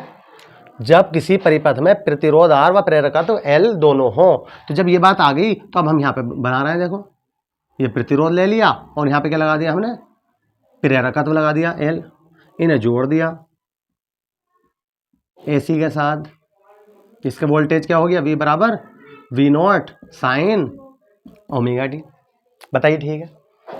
अब एक बात बताओ, जब दो अलग अलग हैं और दोनों कैसे जोड़े, ये भी सुन लो भाई, हमेशा हमेशा जब भी ये चीजें जोड़ी जाती हैं आपस में, सीरीज में जोड़ी जाती हैं। सीरीज मतलब श्रेणी क्रम में, श्रेणी मतलब देखो एक साथ है ना, है, और जब कोई भी चीज एक साथ जोड़ी जाती है तो उनके सिरों के बीच विभवांतर अलग अलग हो जाते हैं। इसके सिरों के बीच विभवांतर क्या कहोगे, वी आर कह दो, और इसके सिरों के बीच क्या कह दो, वी एल कह दो। बताओ बात समझ में आ गई अब, ये तो पढ़ा होगा तुमने, श्रेणी क्रम और समांतर क्रम। श्रेणी क्रम में धारा समान होती है, देखो धारा यहां से गई होगी, सेम न जा रही है, आ गई, धारा समान होती है, फिर विभवांतर अलग अलग। समांतर क्रम में धारा अलग अलग होती है, विभवांतर समान होता है। तो यहाँ पे हमें दोनों श्रेणी क्रम में दिखे तो हम ये तो समझ गए कि यार धारा तो चलो सेम होगी यहाँ पे, लेकिन विभवांतर क्या होगा, दोनों का अलग अलग होगा। क्लियर है, तो इसका नाम विभवांतर का वी आर लिख दिया, आर छोटा सा बना दिया, नीचे को वी एल लिख दिया, एल मतलब नीचे को बना दिया छोटा सा। क्लियर है यहाँ तक। अब मैं बोलूं कि यार इसका नेट वोल्टेज बताओ, परिणामी वोल्टेज, ये तो तुमने अलग अलग बता दिया, तो अब वो कैसे निकालें, तो वो निकालने के लिए हम यहाँ पे डायग्राम का इस्तेमाल करेंगे। अब वो वाला मत बनाना इसमें, करंट वाला, ठीक है, धारा का। अब डायरेक्ट हम फेजर डायग्राम बनाएंगे, दो डायग्राम आएंगे इसमें, एक तो ये हो गया, दूसरा सुनो। अब मैं अगर तुमसे इसकी बात पूछूं इसका क्या हाल है, तो तुम कहोगे सर प्रतिरोध में धारा भी और वोल्टेज भी दोनों समान कला में होते हैं, हमने ये पढ़ा था, बताओ याद है ये वाली बात, धारा भी और वोल्टेज भी दोनों समान कला में होते हैं, मतलब धारा भी इधर को जा रही है और वोल्टेज भी इधर को जा रहे हैं। अब मैं बोलूँगा किसका डायग्राम बना दिया तुमने, तो तुम कहोगे सर इसका बना दिया हमने प्रतिरोध का, दोनों समान कला में है, कोई कलांतर नहीं होता। लेकिन अब मैं कहूँ इसमें क्या हाल है, तो तुम कहोगे सर इसमें तो धारा पक्षगामी थी, इसमें धारा पक्षगामी थी। इसे मैं थोड़ा सा नीचे और बना देता हूँ, समझ में आ जाएगा। यहाँ बना लेता हूँ, ये आई और ये क्या है वी, ठीक है। धारा क्या थी इसमें पक्षगामी, तो अब मैं बोला कि धारा तो मैं बना चुका, अब क्या करूं, तो तुम कहोगे सर वोल्टेज को VL जो था, VL धारा से 90 डिग्री उल्टा कर, ऊपर कर दो, अग्रगामी कर दो, वोल्टेज आगे था। लो भैया, ये बताइए समझ में आई बात या नहीं। देखो भाई यहाँ पे दो चीजें हैं, तो दोनों का डायग्राम बनाओगे या नहीं। तो ये वाला जो डायग्राम बनाया मैंने पहले, फिर दोबारा सुन लो, दोबारा बना रहा हूँ, देखो सुनो। मैं बोला इसका डायग्राम बताओ कैसे आएगा, तो तुम क्या कहोगे, तो तुम कहोगे लो सर ये आ गया इसका डायग्राम, ये आई होगी और ये क्या हो गया VR। मैं बोलूँ किसका आ गया, तो तुम क्या कहोगे सर ये इसका आ गया R का, ठीक है। अब मैं बोला इसके बारे में बताओ क्या हाल है, तो तुम कहोगे इसके बारे में तो धारा जो थी वो पक्षगामी थी, धारा पक्षगामी थी। तो मैं इसका उल्टा भी तो सकता हूं, जब मैंने कहा धारा पक्षगामी थी तो वोल्टेज क्या हुआ होगा, तो तुम कहोगे वोल्टेज अग्रगामी हो गया होगा, वोल्टेज अग्रगामी हो गया होगा। तो इसका वोल्टेज क्या है VL है, धारा इधर पहले पहुंच चुकी, तो VL को किधर बना दिया हमने। अब बताओ बात समझ में आ गई।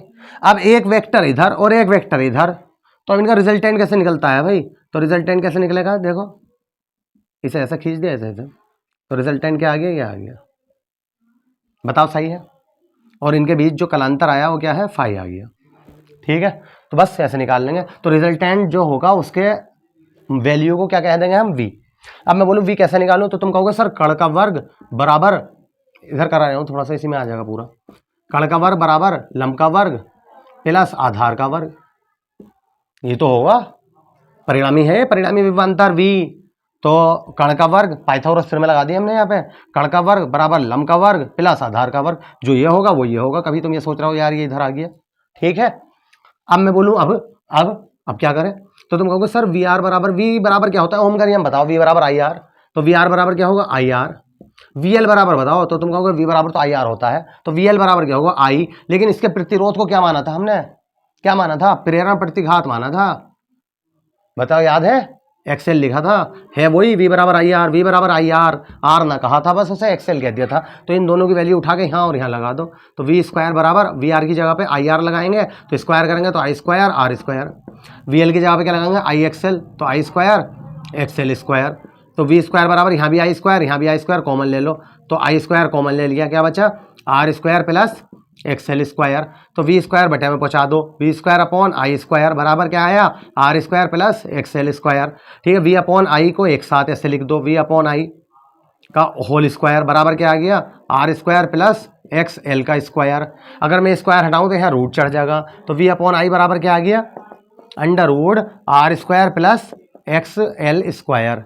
अब फिर बात वही आ गई, अब मैं बोलूँ V अपॉन I क्या होता है, V upon I, V upon I क्या होता है, तो तुम कहोगे R होता है, तो मैं कहूँगा यार यहाँ पे R है, बस इस परिपथ में R है क्या, L भी तो है, तो इसे V अपॉन I को क्या बोलोगे, तो यहाँ V अपॉन I को, यहाँ V अपॉन I क्या है परिपथ की प्रतिबाधा है, क्या है यहाँ V अपॉन I परिपथ की प्रतिबाधा, बिल्कुल सेम सारा काम है। प्रतिबाधा का मतलब भी क्या होता है, बाधा, मतलब रुकावट पैदा करना। प्रतिरोध का काम भी तो यही था, तो बस इसे Z से लिख देते हैं, इसे किससे लिखते हैं, Z से प्रदर्शित करते हैं। तो Z बराबर क्या आ जाएगा, Z बराबर under root R square plus XL square, ये याद होना चाहिए तुम्हें, इंपॉर्टेंट है। Z बराबर under root R square plus L square, सबसे ज़्यादा इंपॉर्टेंट लास्ट वाला टॉपिक है, ठीक है, सातवां। मगर जो बच्चा ये ना समझेगा उनकी वो भी समझ में ना आएगा भैया। यहाँ तक बताइए, सही है, नेक्स्ट करें, बिल्कुल इस जैसा ही है नेक्स्ट में। अब मैं नहीं तो इसे दोबारा समझाता, लेकिन नेक्स्ट में फिर ऐसे ही करना हमें, ठीक है। आप क्या ले लेंगे बताइए, जब परिपथ में प्रतिरोध R प्रेरकत्व की जगह क्या कर देंगे धारिता C दोनों हो, ठीक है। नेक्स्ट टॉपिक यहीं लिख रहा हूं मैं, देखो वह धारिता C दोनों हो, और कौन सा टॉपिक हो गया अभी हमारा 5th, बताइए सही है। अगला टॉपिक क्या है, जब किसी परिपथ में प्रतिरोध R व धारिता C दोनों हो, तो अब इसे हटा के प्रेरकत्व को हटा के क्या लगा देंगे यहाँ पे हम संधारित्र लगा देंगे, इसकी धरीता क्या होती है सी। तो जब संधारित्र लगा दिया तो इसके सिरों के बीच जो विभवांतर होगा वो क्या होगा, वीसी होगा। क्लियर है, बताओ समझ में आ गया चित्र या नहीं है? उसी से बना दिया हमने। तुम्हें मगर दोबारा बनाना पड़ेगा भैया, ये तो बात सही है। दोबारा क्या, तुम्हें तो 4-5 बार बनाना पड़ेगा यार पेपर में पास होना तो। क्लियर है यहाँ तक? अब समझ में आ गई बात। अब आगे सुनो, थ्योरी बिल्कुल सेम रहेगी, बस थोड़ी सी बदलेगी। देखो क्या, जब किसी परिपथ में प्रतिरोध R व धरिता C दोनों होते हैं तो प्रतिरोध में धारा I और वोल्टेज V, ठीक है, के बीच क्या होता है, कलांतर 0 होता है। दोनों समान कला में होते हैं, कह दो चाहे, ठीक है, दोनों समान कला में होते हैं। जबकि इसमें धारा I वोल्टेज V से क्या होती है, VC से कह देना, VC से 90 डिग्री अग्रगामी होती है। अब धारा क्या निकल गई, अग्रगामी। याद रखना, उसमें क्या कर रहा था, उसमें क्या करा था, कुंडली में हमने प्रेरक में पश्चगामी। यहाँ पे धारा I वोल्टेज VC से 90 डिग्री अग्रगामी होती है, बस ये बता देना, ठीक है। और तब सुनो, तो अब इस वाली समीकरण फिर आ जाओ। अब मैं तुमसे कहूँ यार अग्रगामी, अब बताना इसका डायग्राम कैसे बनाओगे, तो तुम कहोगे सर पहले तो इसका बना लो, ये I और ये क्या आ गया VR। बताओ ठीक है, मैं बोलूँ ये किसका बना दिया, तुम कहोगे इसका बना दिया। दोनों के दोनों समान कला में होते हैं, I भी और इसका विभवांतर भी VR। लेकिन इसमें क्या हुआ, इसमें तुम कहोगे धारा अग्रगामी थी, तो मैं बोलना धारा तो यार बना चुका, अब क्या करूं मैं। तो तुम कहोगे सर ऐसा करो ना, धारा तो बना चुका है, तुम ले चुका है, तो वोल्टेज पश्चगामी होगा। बात तो एक ही है, जब धारा अग्रगामी है तो वोल्टेज पश्चगामी होगा। तो वोल्टेज को ऐसा करो, नीचे को बना दो, क्या हो गया है, VC। बताओ सही है। अब मैं बोला इनका रिजल्टेंट कैसे निकालूं, तो तुम कहोगे इसे ऐसा मिलाओ, इसे ऐसा मिलाओ, इनका रिजल्टेंट ये आ गया, लो भैया, और इसे क्या कह दिया हमने, V। बताइए समझ में आ गई। और इनके बीच जो कलांतर होगा वो क्या होगा, फाई। ठीक है, क्लियर है। अब मैं बोलूँ ये V कैसे निकालूंगा, तुम कहोगे ऐसे निकालो अभी पाइथागोरस प्रमेय से, कर्ण का वर्ग बराबर लंब का वर्ग प्लस आधार का वर्ग। आधार ये हैगा देखो VR, लंब ये हैगा VC। जो ये होगा वही तो ये होगा, कोई सा भी कह दो कुछ भी, या ऐसा कह दो जो VC ये होगा वही तो ये होगा VC। ठीक है, तो आधार का वर्ग प्लस लंब का वर्ग, तो याद तो गया। देखो यही कर दूं मैं, यहाँ पे L की जगह क्या आ जाएगा, बस हो गया, कर्ण का वर्ग बराबर लंब का वर्ग प्लस आधार का वर्ग, या आधार का वर्ग प्लस लंब का वर्ग, जैसे दिल करे, प्लस है वो तो कोई फर्क नहीं पड़ता। तो VR बराबर IR और VC बराबर क्या हो जाएगा यहाँ पे, IXC। याद आया कुछ, XC, ठीक है, धारितीय प्रतिघात। और V बराबर क्या होगा, I स्क्वायर। जब IR यहाँ रखेंगे R स्क्वायर, यहाँ VC बराबर क्या होगा, जब ये रखेंगे IXC, तो यहाँ पे क्या आ जाएगा, I square XC square. I square यहाँ भी कॉमन ले लेंगे, तो यहाँ पे क्या बचेगा, R स्क्वायर और XC का स्क्वायर। I स्क्वायर बटे में पहुँचा देंगे, तो यहाँ क्या बचेगा, R स्क्वायर और XC के स्क्वायर। ये अपॉन I, ये भी स्क्वायर, तो इसे पूरे का स्क्वायर कर दिया। तो यहाँ पे क्या चल रहा है हमारा, यहाँ तक बताइए, ठीक है। जब ये स्क्वायर हटाया तो यहाँ रूट चढ़ा दिया। अब फिर बात हो आई, V अपॉन I यहाँ किसके वजह से है, किसकी वजह से है, प्रतिबाधा कहेंगे इसे, क्योंकि किसकी वजह से है, इन दोनों की वजह से है। तो प्रतिबाधा को Z से लिखते हैं, तो Z बराबर क्या आ गया, हो गया प्रूफ हो गया भाई। एक बात रह गई उसमें भी और थोड़ी इसमें भी, एक से ही समझ लो, आंसर वही आगा। फिर भी ये जो कलांतर है, कभी कभी वो कलांतर पूछ लेता है सवाल में, तो मैं पूछूं कलांतर कैसे निकालोगे, नोट कर लोगे, हो गया, क्लियर है। कलांतर और बता दूं इससे, देखो tan फाई बराबर क्या होता है, tan थीटा बराबर क्या होता है, लंब बटे आधार। तो लंब क्या है यहाँ पर, तो तुम कहोगे ये है सर, तो VC है, और आधार क्या है, VR है। बताओ सही है। और VC बराबर क्या होता है, थोड़ा इधर से लिख दूं, है ना, समझ जाओगे, एक ही लाइन में लिख दूंगा। tan फाई बराबर tan थीटा बराबर लंब बटे आधार, VC अपॉन VR। VC बराबर क्या होता है, IXC। VR बराबर क्या होता है, IR, I से I कैंसिल, ठीक है, XC अपॉन R। अगर इसे और तोड़वाएगा तो और तोड़ देंगे हम। XC बराबर क्या होता है, 1 upon omega C। Omega C कहाँ आ जाएगा, बटे में 1 अपॉन ओमेगा CR। जैसे भी न्यूमेरिकल देगा वो सवाल देगा, ठीक है, ऐसे कर देंगे, 1 अपॉन ओमेगा CR। ये क्या निकाल दिया हमने, कलांतर निकालने का तरीका है। उसमें भी ऐसे ही करते हैं तुम, इससे पहले वाले में रह गया हमारा tan फाई बराबर VL कर देंगे यहाँ पे VR, इसकी जगह पे IXL कर देंगे, I से I कट गया, XL अपॉन R, XL बराबर ओमेगा L, तो वहाँ पे बस ये आ जाएगा ओमेगा L अपॉन R। कर लोगे। नेक्स्ट टॉपिक देखते हैं, बताओ क्या आगा नेक्स्ट टॉपिक। 5 हो चुके हैं, तो तुम कहोगे सर अब एक टॉपिक 2 टॉपिक और बचे हैं। अब R को L के साथ भी ले लिया है, R को C के साथ भी ले लिया है, लेकिन L और C को एक साथ नहीं लिया है। तो आप क्या करो, L और C को साथ ले लो, L और C को साथ ले लो। हम कहेंगे ले लो भैया, क्या ले लें, ये देखो एल ले लिया हमने और यहाँ पे क्या लगा दिया सी। तो इसके सिरों के बीच जो विभवांतर होगा वो क्या होगा VL, इसके सिरों के बीच जो विभवांतर होगा वो क्या होगा VC। बराबर बराबर ले लेना, लगभग इतना इतना, बताओ ठीक है। ये हो गई। अब मैं बोला यार इसका पहले तो ये बातें यहीं लिख दोगे सब।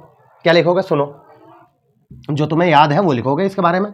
इसमें क्या होता था, धारा पश्चगामी होती थी 90 डिग्री, इसमें धारा क्या होती थी अग्रगामी होती थी 90 डिग्री। तो ये बातें यहाँ पे लिख दो। जब किसी परिपथ में, सॉरी यहाँ पे भी तो हटाएगा, यहाँ पे क्या आ जाएगा, और कौन सा पॉइंट है, छठा पॉइंट है, जब किसी परिपथ में प्रेरकत्व L व धारिता C दोनों हो, राइट। तो इससे परिभाषा बना रहा हूं, देखो जब किसी परिपथ में प्रेरकत्व L व धारिता C दोनों होते हैं तो प्रेरकत्व में धारा I वोल्टेज VL से 90 डिग्री पश्चगामी होती है और धारिता C में धारा I वोल्टेज VC से 90 डिग्री अग्रगामी होती है। क्लियर हो गई बात। तो धारा दोनों की सेम है भैया, ऐसे जा रही श्रेणीक्रम है। अब मैं कहूँ डायग्राम बना दो, तो अब तुम कहोगे सर डायग्राम तो इसका ऐसा बनेगा।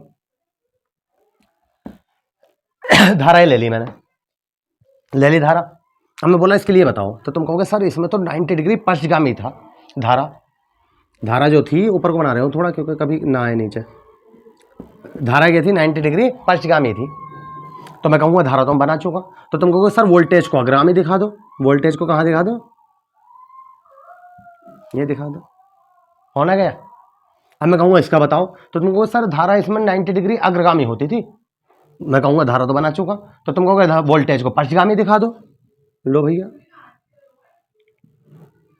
बताओ बन गया ग्राफ, ये है भैया देखो 90 डिग्री 90 डिग्री, यही तो आ गया 90।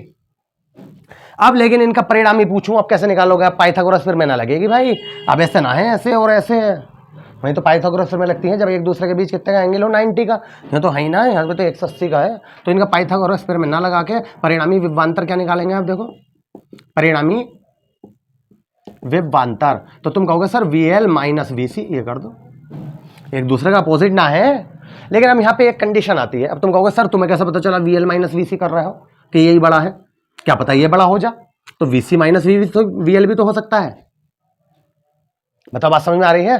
तो मैं तुमसे कहूंगा कि ना तो मैं इसे बड़ा मान्य ना इसे बड़ा मान्य, क्या पता हाँ कोई से भी बड़ा हो जाए, तुम्हारी बात सही है। तो मैं इस वाले साइन का इस्तेमाल करूंगा, इसे बोलते हैं सार्वअंतर। क्या बोलते हैं इसे, सार्वअंतर, इंग्लिश में कहते हैं इसे ऑल डिफरेंस। ठीक है, ये सबका आपस में डिफरेंस कर देता है। मतलब सुनो, और कोई चीज़ इधर 12 लिखी हुई है और ये साइन बनने और यहाँ 3 लिखी हुई है, तब भी क्या बचेगा 9। अगर 12 लिखा हुआ है इधर और इधर लिखा हुआ 3 और ये साइन बनने तब भी क्या बचेगा 9। इसका मतलब होता है डिफरेंस कर देता है 2 डिजिट के बीच। ठीक है, 2 चीज़ों के बीच क्या करता है, डिफरेंस रहता पॉजिटिव ही है। ठीक है, अब तो सही है। अब बताओ तुम इसे बड़ा मानोगे तब भी हमारा आंसर वही आएगा, इसे बड़ा मानोगे तब भी अब सही रहेगा, लगा दिया। फिर बात हुई आती है VL बराबर क्या होता है IXL, VC बराबर क्या होता है IXC। I यहाँ भी है यहाँ भी है, कॉमन लूंगा, XL सर्वांशम XC, I बटे में पहुंचाऊंगा, ये वाला I इसके बटे में, XL सर्वांतर XC, V upon I। फिर बात हुई आई V अपॉन I किसके कारण है, बताओ R है इसमें, R का नाम भी ना है, तो प्रतिरोध कैसे कह दोगे, तो क्या बोलोगे यहाँ V अपॉन I प्रतिरोध ना होकर प्रतिबाधा Z कहलाती है। तो Z बराबर क्या आ जाएगा भाई हमारा, XL सर्वांतर XC। अब बताओ समझ में आ गया, ये समझ में आ गया।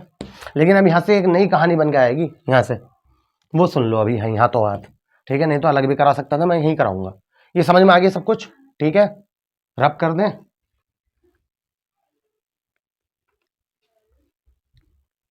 सुनो क्या कहानी आती है, क्या पढ़ा अभी हमने यहाँ पर, देखो Z बराबर XL माइनस XC, माइनस समझ लो, माइनस ही है वैसे, ठीक है, बस ये है पॉजिटिव आएगा आंसर।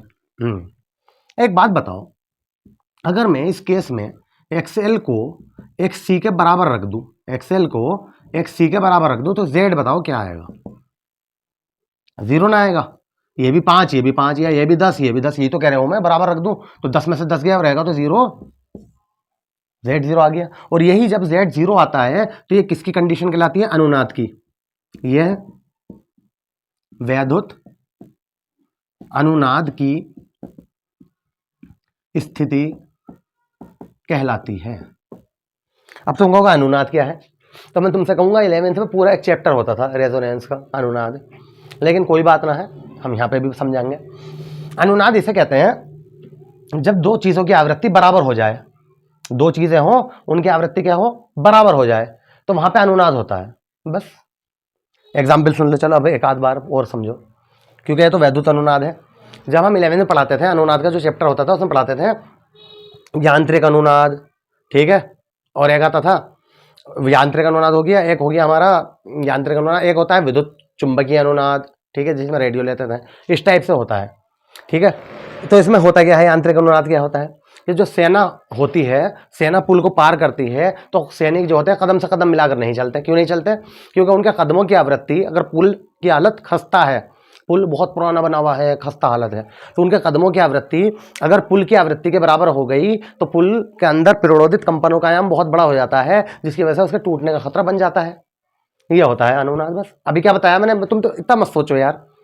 ऐसी कभी कभी तुमने देखा होगा, खाली गिलास हम कान पर रखते हैं तो हमें गुनगुन की ध्वनि आवाज आती है, ध्वनि गुन गुन गुन ऐसे, तो क्यों हो रहा है ऐसा, इसे बोलते हैं वातावरण के कंपन हो रहे हैं हमारे अंदर। कान में जैसे हमने ये रखा तो इसके अंदर जो हवा थी उसका आवृत्ति, गिलास के अंदर जो हवा थी उसकी आवृत्ति और गिलास की अणुओं के अंदर की आवृत्ति वो बराबर हो गई, जिसकी वजह से वो आपस में मिल रहे हैं, जिसकी वजह से हमें आवाज सुनाई दे रही है, ठीक है।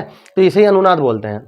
तो वैद्युत अनुनाद क्या है, वैद्युत अनुनाद में हम लिखवाते थे 11th में रेडियो, रेडियो की जो घंटी होती है ऐसे घुमा के हम फ्रिक्वेंसी चेंज ना कर देते हैं, कभी हम रामपुर लगा रहे हैं, कभी दिल्ली, दिल्ली की बातें सुन रहे हैं हम, हेलो ये आकाशवाणी दिल्ली है, अब आप समाचार सुनिए, ऐसा करके बताता है ना रेडियो पे। तो ये कैसा होता है, ये सब फ्रिक्वेंसी तो चल रही है, तो उसकी फ्रिक्वेंसी उससे मैच होगी, तो जहाँ पे दो फ्रिक्वेंसी, दो आवृत्ति आपस में मैच हो जाएं, उसी कंडीशन को अनुनाद कहते हैं। बस इतना समझ लो तुम, क्लियर है। तो हमने ये बात कह दी, एक्सएल बराबर एक्सी, जेड बराबर 0, तो वैद्युत अनुनाद की स्थिति है। और जब वैद्युत अनुनाद की स्थिति, अब तुम कहोगे सर आवृत्ति कह रहा हो बार बार, आवृत्ति तो दिखाई भी ना दे रही, तो मैं कहूँगा आवृत्ति प्रूफ करते हैं। तो वैद्युत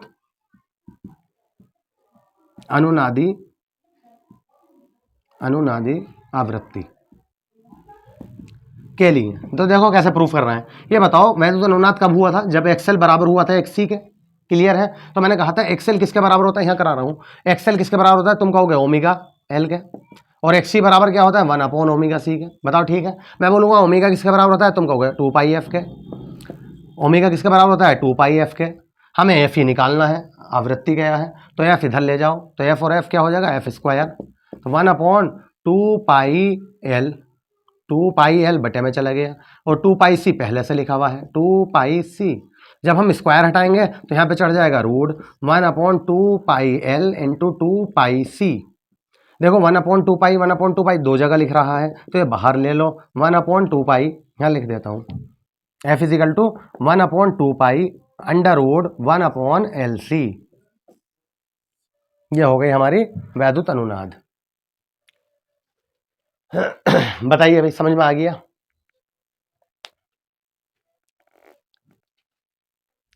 बताइए।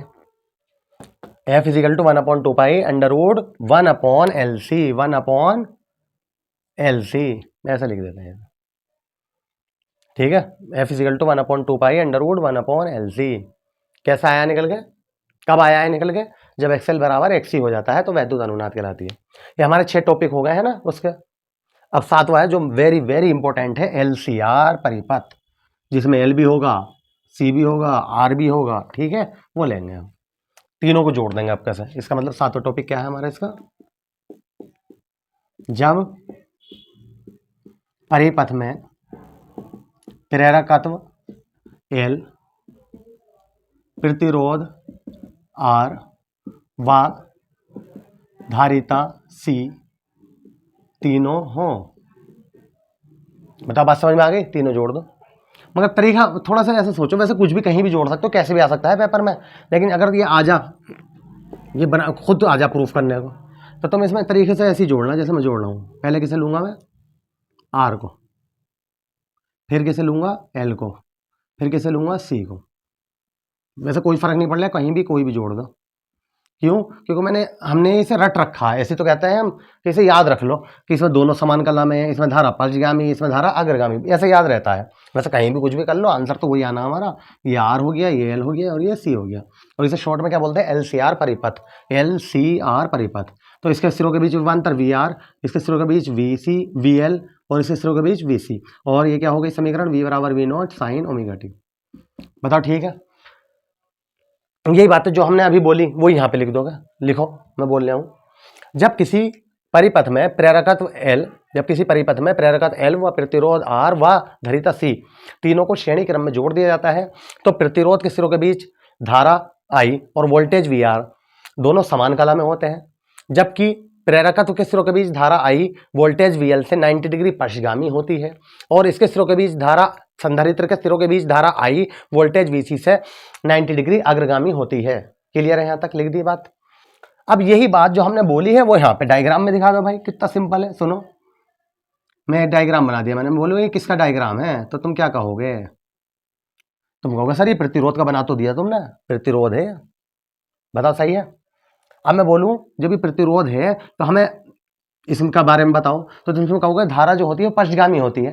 तो मैं बोलूंगा धारा तो मैं बना चुका यार, धारा तो आ गई।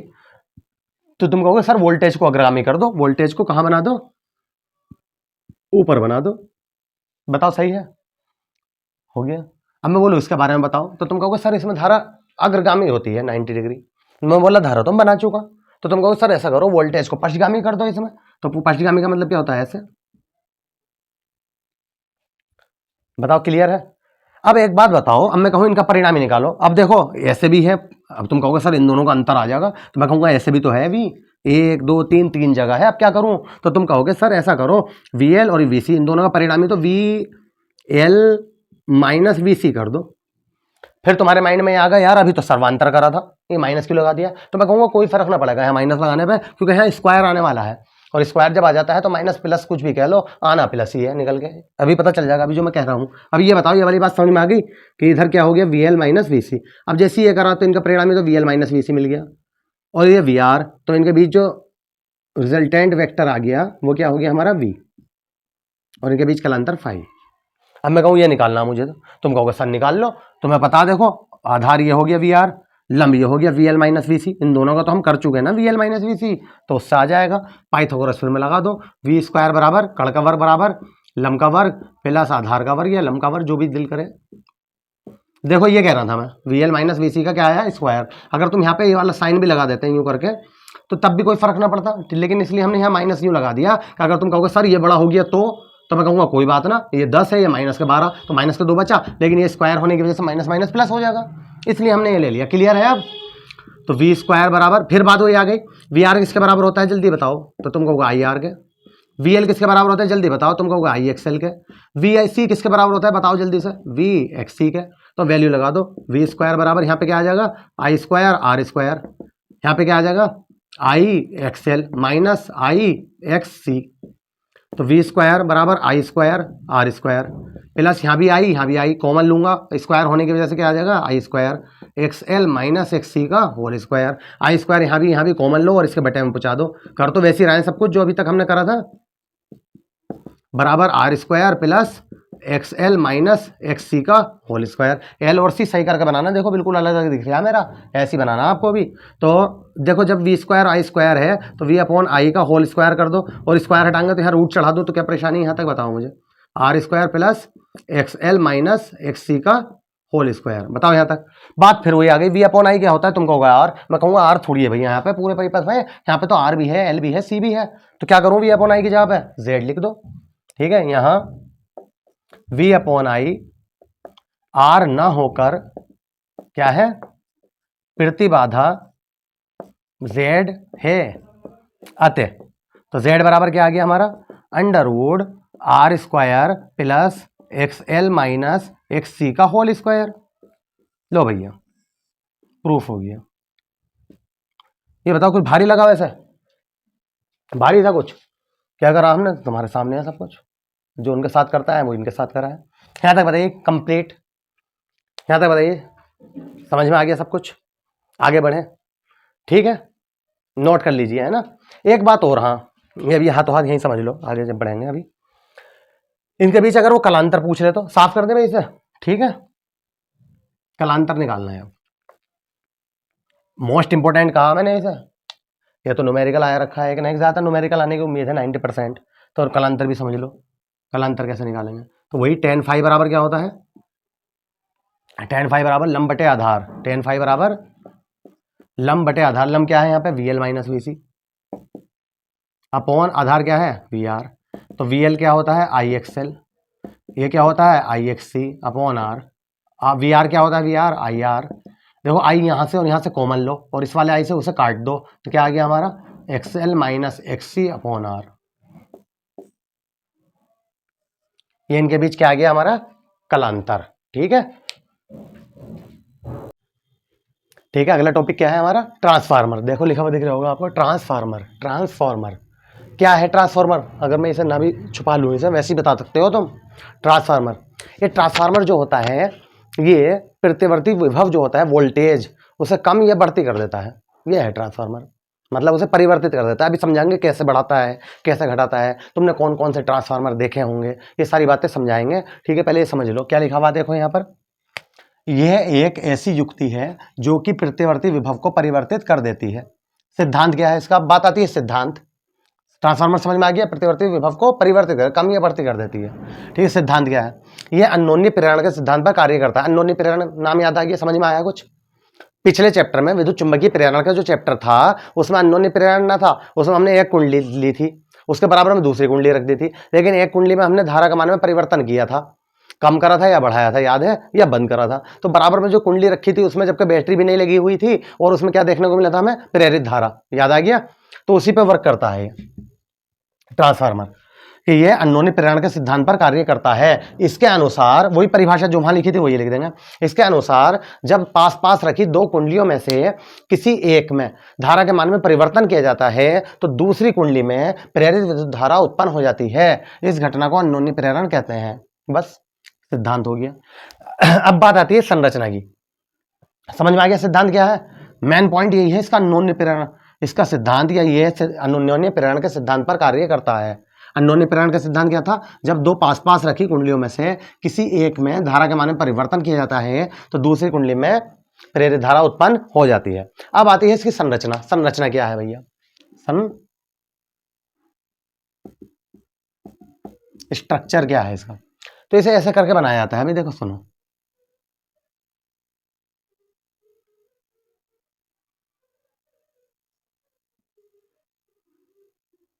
ये नर्म लोहे की किरोड़ ले ली जाती है, एक ऊपर एक रख दी जाती है, बिल्कुल बराबर बराबर लेना, जितनी डिस्टेंस इधर लो इतनी इधर ले लेना, सही है, थोड़ी सी कम हो गई हमसे, ऐसा ले ली।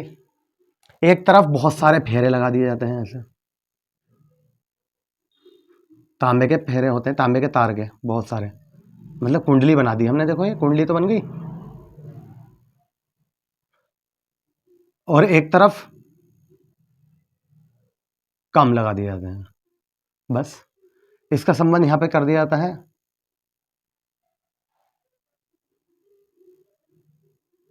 प्रत्यावर्ती वोल्टेज, प्रत्यावर्ती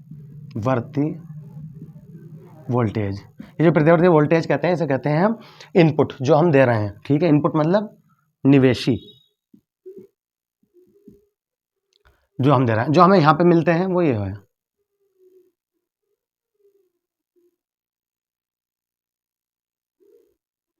ये क्या कहलाएगा, निर्गत आउटपुट।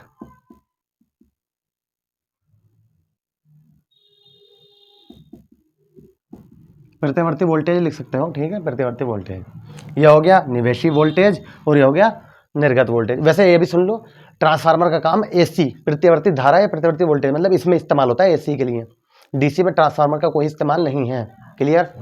कभी ये सोचो, अब तुम ये भी कह सकते हो सर यहाँ पे ज्यादा फेरे लगा सकते थे, हाँ बिल्कुल लगा सकते हैं, सारी बातें समझाऊंगा, क्लियर हो जाएगा, देखते रहो, ठीक है। यहाँ पे एक तरफ हमने ज्यादा फेरे लगाए एक तरफ कम, ठीक है। तो बल्कि इसका सिद्धांत समझो पहले तो, वही सॉरी संरचना, इसमें नर्म लोहे की किरोड़ पर, नर्म लोहे की किरोड़ तुमने देखा भी होगा, ट्रांसफार्मर तो देखा होगा वैसे नॉर्मली चौराहों पे गली के नुक्कड़ों पे लगा दिए जाते हैं, है ना, जिनकी वजह से हमारे घरों में लाइट आती है, ठीक, खंभों के द्वारा, वही तो हो ट्रांसफार्मर। तुमने उन्हें किरोड़ ऐसा करके देखा होगा, कट कट के निशान लगे हुए, तो ये क्या होती है, प्लेट के रूप में रखते हैं, उस पर वार्निश कर दिया जाता है, पेंट मतलब, और एक के ऊपर एक करके रख दिया जाता है। और ट्रांसफार्मर ये भी नहीं कि चौखूटा ही हो, जैसे तुम्हें ये दिखाई दे रहा है। ट्रांसफार्मर अलग अलग आकार के बनाए जाते हैं, जैसे जैसे इंस्ट्रूमेंट होते हैं, जैसे जैसे मतलब रिक्वायरमेंट होती है उसके अकॉर्डिंग। तो गोल भी हो सकती हैं वो, कभी ये सोचो कि ऐसी होता होगा बस ट्रांसफार्मर। ठीक है, तो समझ में आ रही बात क्या कहा मैंने अभी। ट्रांसफार्मर क्या है, ये जो प्लेटें दिख रही है तुम्हें, एक के ऊपर एक रख के बना दी जाती है वार्निश करके। अब बात आती है तो एक के ऊपर एक करके रखते हैं, तुमने ऐसे कट कट के निशान देखे होंगे लगे हुए प्लेटें, तो ये एक साथ ही टुकड़ा क्यों नहीं ले सकते हैं। तो मैंने पिछले चैप्टर में तुम्हें पढ़ाया था भंवर धाराएं, याद आया कुछ, एडी करंट। अगर हम बहुत बड़ा एक साथ टुकड़ा ले लें तो भंवर धाराएं उसमें ज़्यादा उत्पन्न होंगी बहुत बड़े एक साथ टुकड़े में, जिसकी वजह से वो चटक जाएगा, और जब वो चटक जाएगा उसके अंदर जो तेल होता है मोबिल, उसका ऑयल ट्रांसफार्मर के अंदर वो सब निकल जाएगा। तुमने देखा भी हो कभी कभी गर्मियों में यार उसका ट्रांसफार्मर का पूरा तेल निकल गया, हमारे यहाँ लाइट ना आ रही है जब तक दूसरा ट्रांसफार्मर न रखा जाएगा, क्यों, क्योंकि वो चटक गया था फिर भी।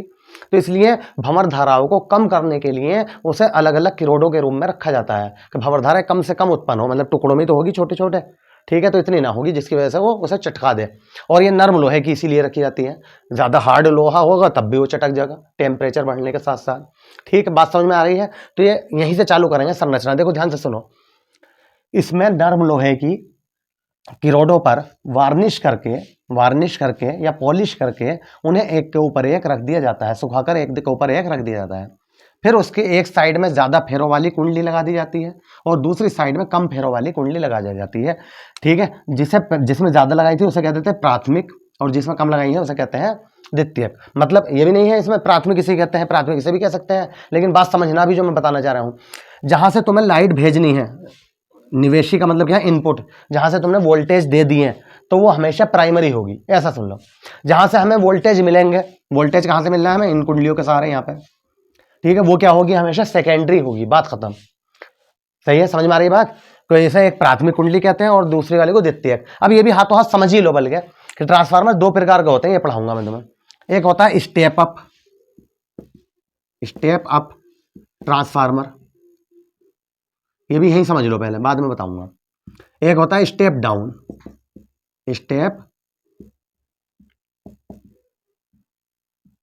तो ये जो मैंने चित्र बनाया है ट्रांसफॉर्मर, ये जो चित्र दिख रहा है ना तुम्हें, ये स्टेप डाउन का है।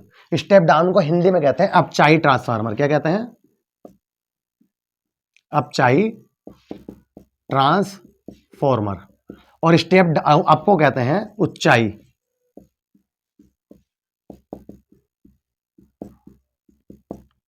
सुनो, जितने भी तुमने अभी तक ज़्यादातर देखे होंगे ट्रांसफार्मर, या तो वहीं गए हो तुम जहाँ पे बिजली बनाई जाती है, जैसे हमारे यहाँ यूपी में अरोरा में बनाई जा रही है, ठीक है, बिजली पास में हमारे, ठीक है, तो वहाँ पे अगर तुम देखो तो वहाँ पे तुम्हें देखने को मिलेगा स्टेप अप, ऊंचाई। लेकिन वैसे अपने तक तुमने जितने भी ट्रांसफार्मर देखे सबके सब कैसे होते हैं, अपचाई ट्रांसफार्मर। स्टेप डाउन इसका मतलब क्या है, वोल्टेज को कम करना। जो गली के नुक्कड़ पे तुम्हारे कहीं भी रखा हुआ देखा होगा तुमने, चौराहे पे, तो वो क्या होता है इस टाइप से, स्टेप डाउन ट्रांसफार्मर। तुमने ये देखा होगा 11,000 की वोल्टेज लाइन आ रही है, खेतों पे से गुजर रही है, कि हमारे खेत पे से 11,000 वोल्टेज की लाइन गुजर रही है ना। तो वो क्यों गुजर रही है 11,000 की, उससे तुम डायरेक्ट घर पे लाइट ले सकते हो, नहीं ले सकते। तो उनका संबंध क्या से कर दिया जाता है, इससे कर दिया जाता है ट्रांसफार्मर से। यहाँ कर दिया तो ऐसा बोलेंगे निवेशी, तुमने इनपुट दे दिया, जब कर दिया तो यहाँ पे क्या मिला, इनपुट।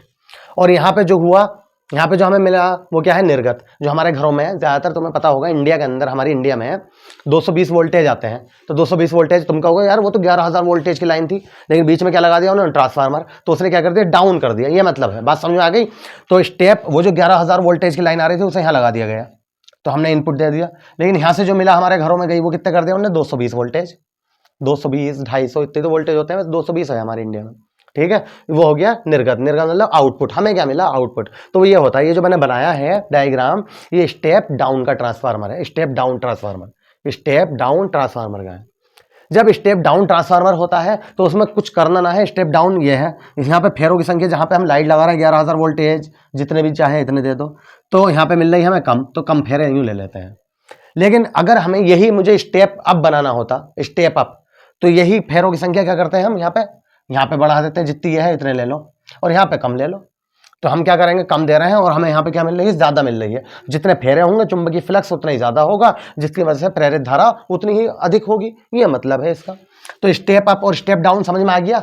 ये मैं फिर बाद में एक बार और बताऊंगा फिर भी, ठीक है। ये मुझे बताना था कि कभी तुम ये सोच रहा हो कि सर यहाँ पे ज़्यादा लिए फिर यहाँ पे ना ले सकते, हाँ ले सकते हो, तो लेकिन वो स्टेप अप हो जाएगा। स्टेप डाउन में जो तुम पहले दे रहा हो करंट, वो धारा, वो किससे दे रहा हो, ज़्यादा वाली कुंडली को, ठीक है। अब बात आती है, तो ये जो लाइट वाले हैं, जहाँ पे लाइट बनाई जा रही है वहाँ पे स्टेप अप ही क्यों लगाया गया? जब हम लाइट बना लेते हैं, ठीक है, बना लिया हमने लाइट, तो वो इतना वोल्टेज नहीं होता है, और हमें कहीं कहीं किलोमीटर, कहीं कहीं 100 किलोमीटर दूर तक लाइट भेजनी होती है। बताओ भेजते ना है लाइट? तो अगर हमने उसे 220, 250, 300 वोल्टेज में भेज दिया, तो वहां तक जाने में ना बहुत परेशानी होगी, बहुत टाइम लग जाएगा, पावर का ज्यादा लॉस होगा, इलेक्ट्रिक पावर का। तो इसलिए उसे पता है स्टेप अप की वजह से, अब इसका इस्तेमाल सुन लो, स्टेप अप ट्रांसफार्मर की वजह से उसे वोल्टेज को हाई कर दिया जाता है, बहुत 11,000 वोल्टेज, और भेज दी लाइट। बहुत स्पीड से जाती है लाइट बिना लॉस एनर्जी करे, ठीक है। एनर्जी में कोई लॉस नहीं होता, लॉस ऑफ एनर्जी 0 रहती है, और लाइट पहुंच गई कहीं कहीं 100 किलोमीटर। और जब वहां मिल गई, हमें चाहिए मगर 220, तो वहां पे हम लगा देते हैं स्टेप डाउन। लो भैया 220 हमने फिर कर दी।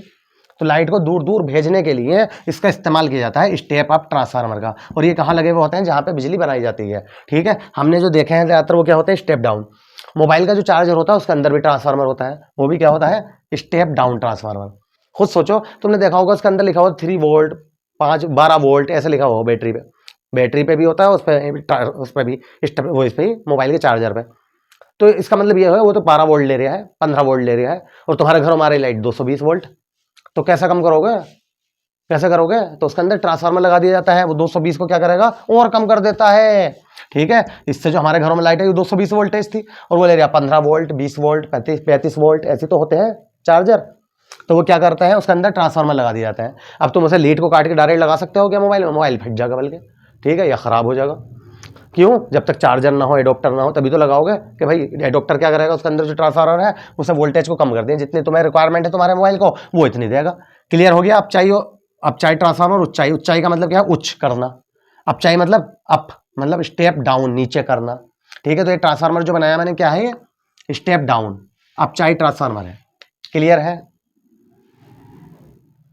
सुन लो दोबारा, संरचना पे आ रहे हैं। अब क्लियर हो गई ये बात? नीचे है हमने ज्यादा क्यों लगा दिए हैं, फिर ऊपर कम क्यों लिए हैं? तो फिर दोबारा सुनो।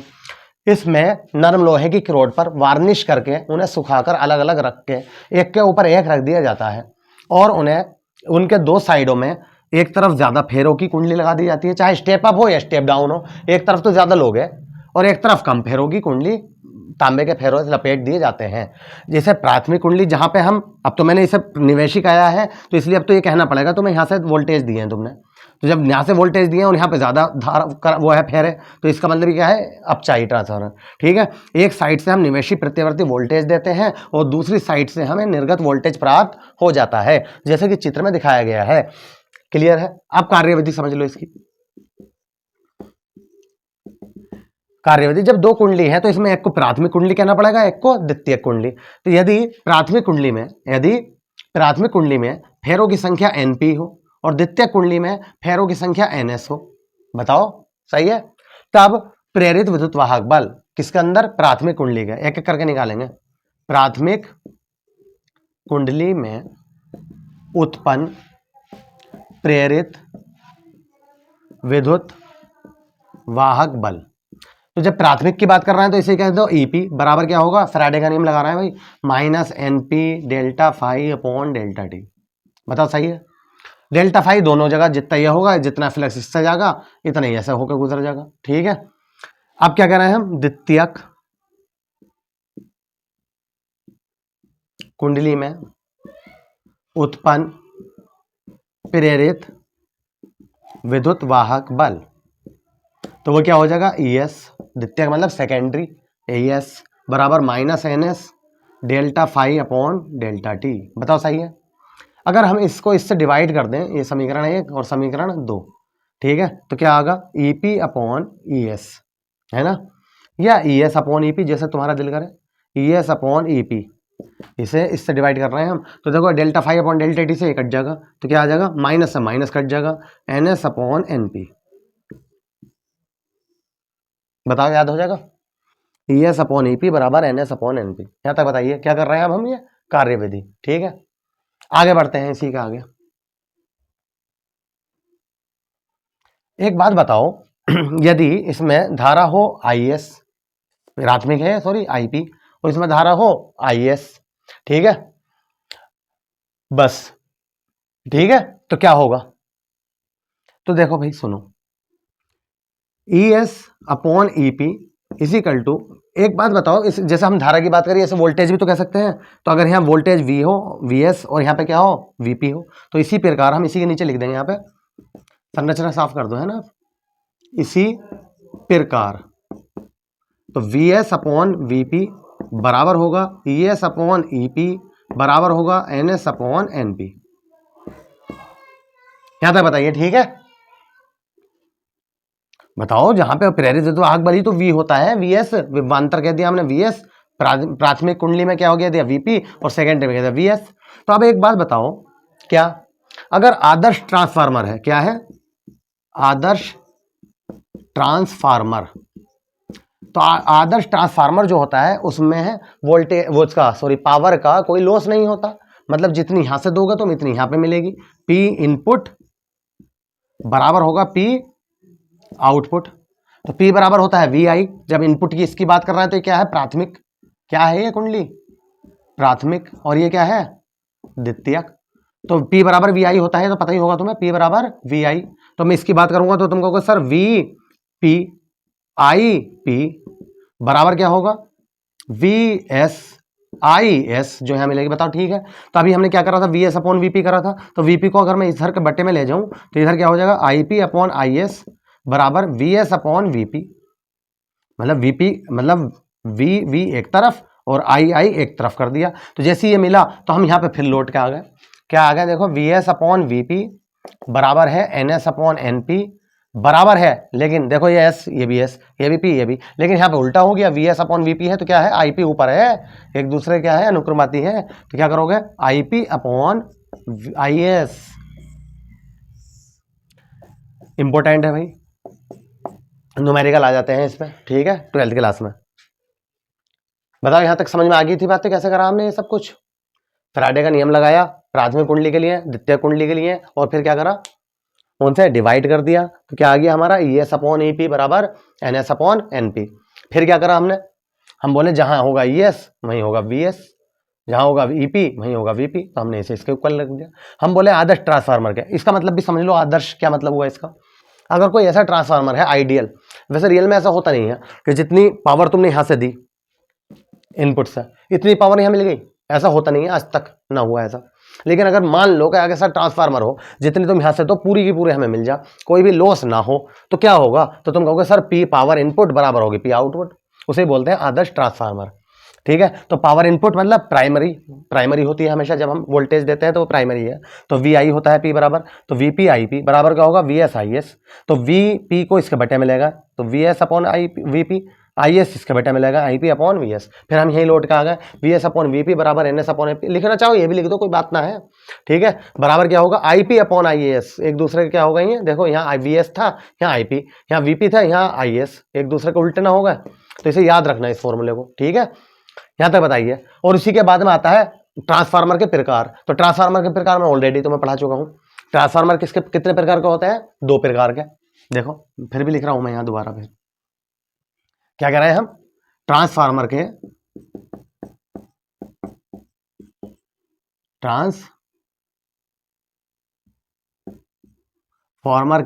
प्रकार क्या है, 2 प्रकार के होते हैं, एक होता है अपचाई ट्रांसफार्मर, एक होता है उच्चाई ट्रांसफार्मर, बस ऐसे ही याद रख लो इसे। अपचाई ट्रांसफार्मर में क्या कहोगे, जो ट्रांसफार्मर, ठीक है, प्रत्यावर्ती विभव या वोल्टेज के अधिकतम मान को न्यूनतम मान में कन्वर्ट कर देता है, मतलब बदल देता है, वो क्या कहलाता है, अपचाई ट्रांसफार्मर। जो ट्रांसफार्मर प्रत्यावर्ती विभव के या वोल्टेज के न्यूनतम मान को अधिकतम में परिवर्तित कर देता है, वो कहलाता है उच्चाई ट्रांसफार्मर। दोनों का हमने उपयोग भी बता दिए, ठीक है। इसी के साथ हमारा ये लेक्चर होता है समाप्त, ठीक है। फिर नेक्स्ट चैप्टर में मिलेंगे, तब तक के लिए खुदा हाफिज, ठीक है, फिर मिलेंगे, थैंक यू।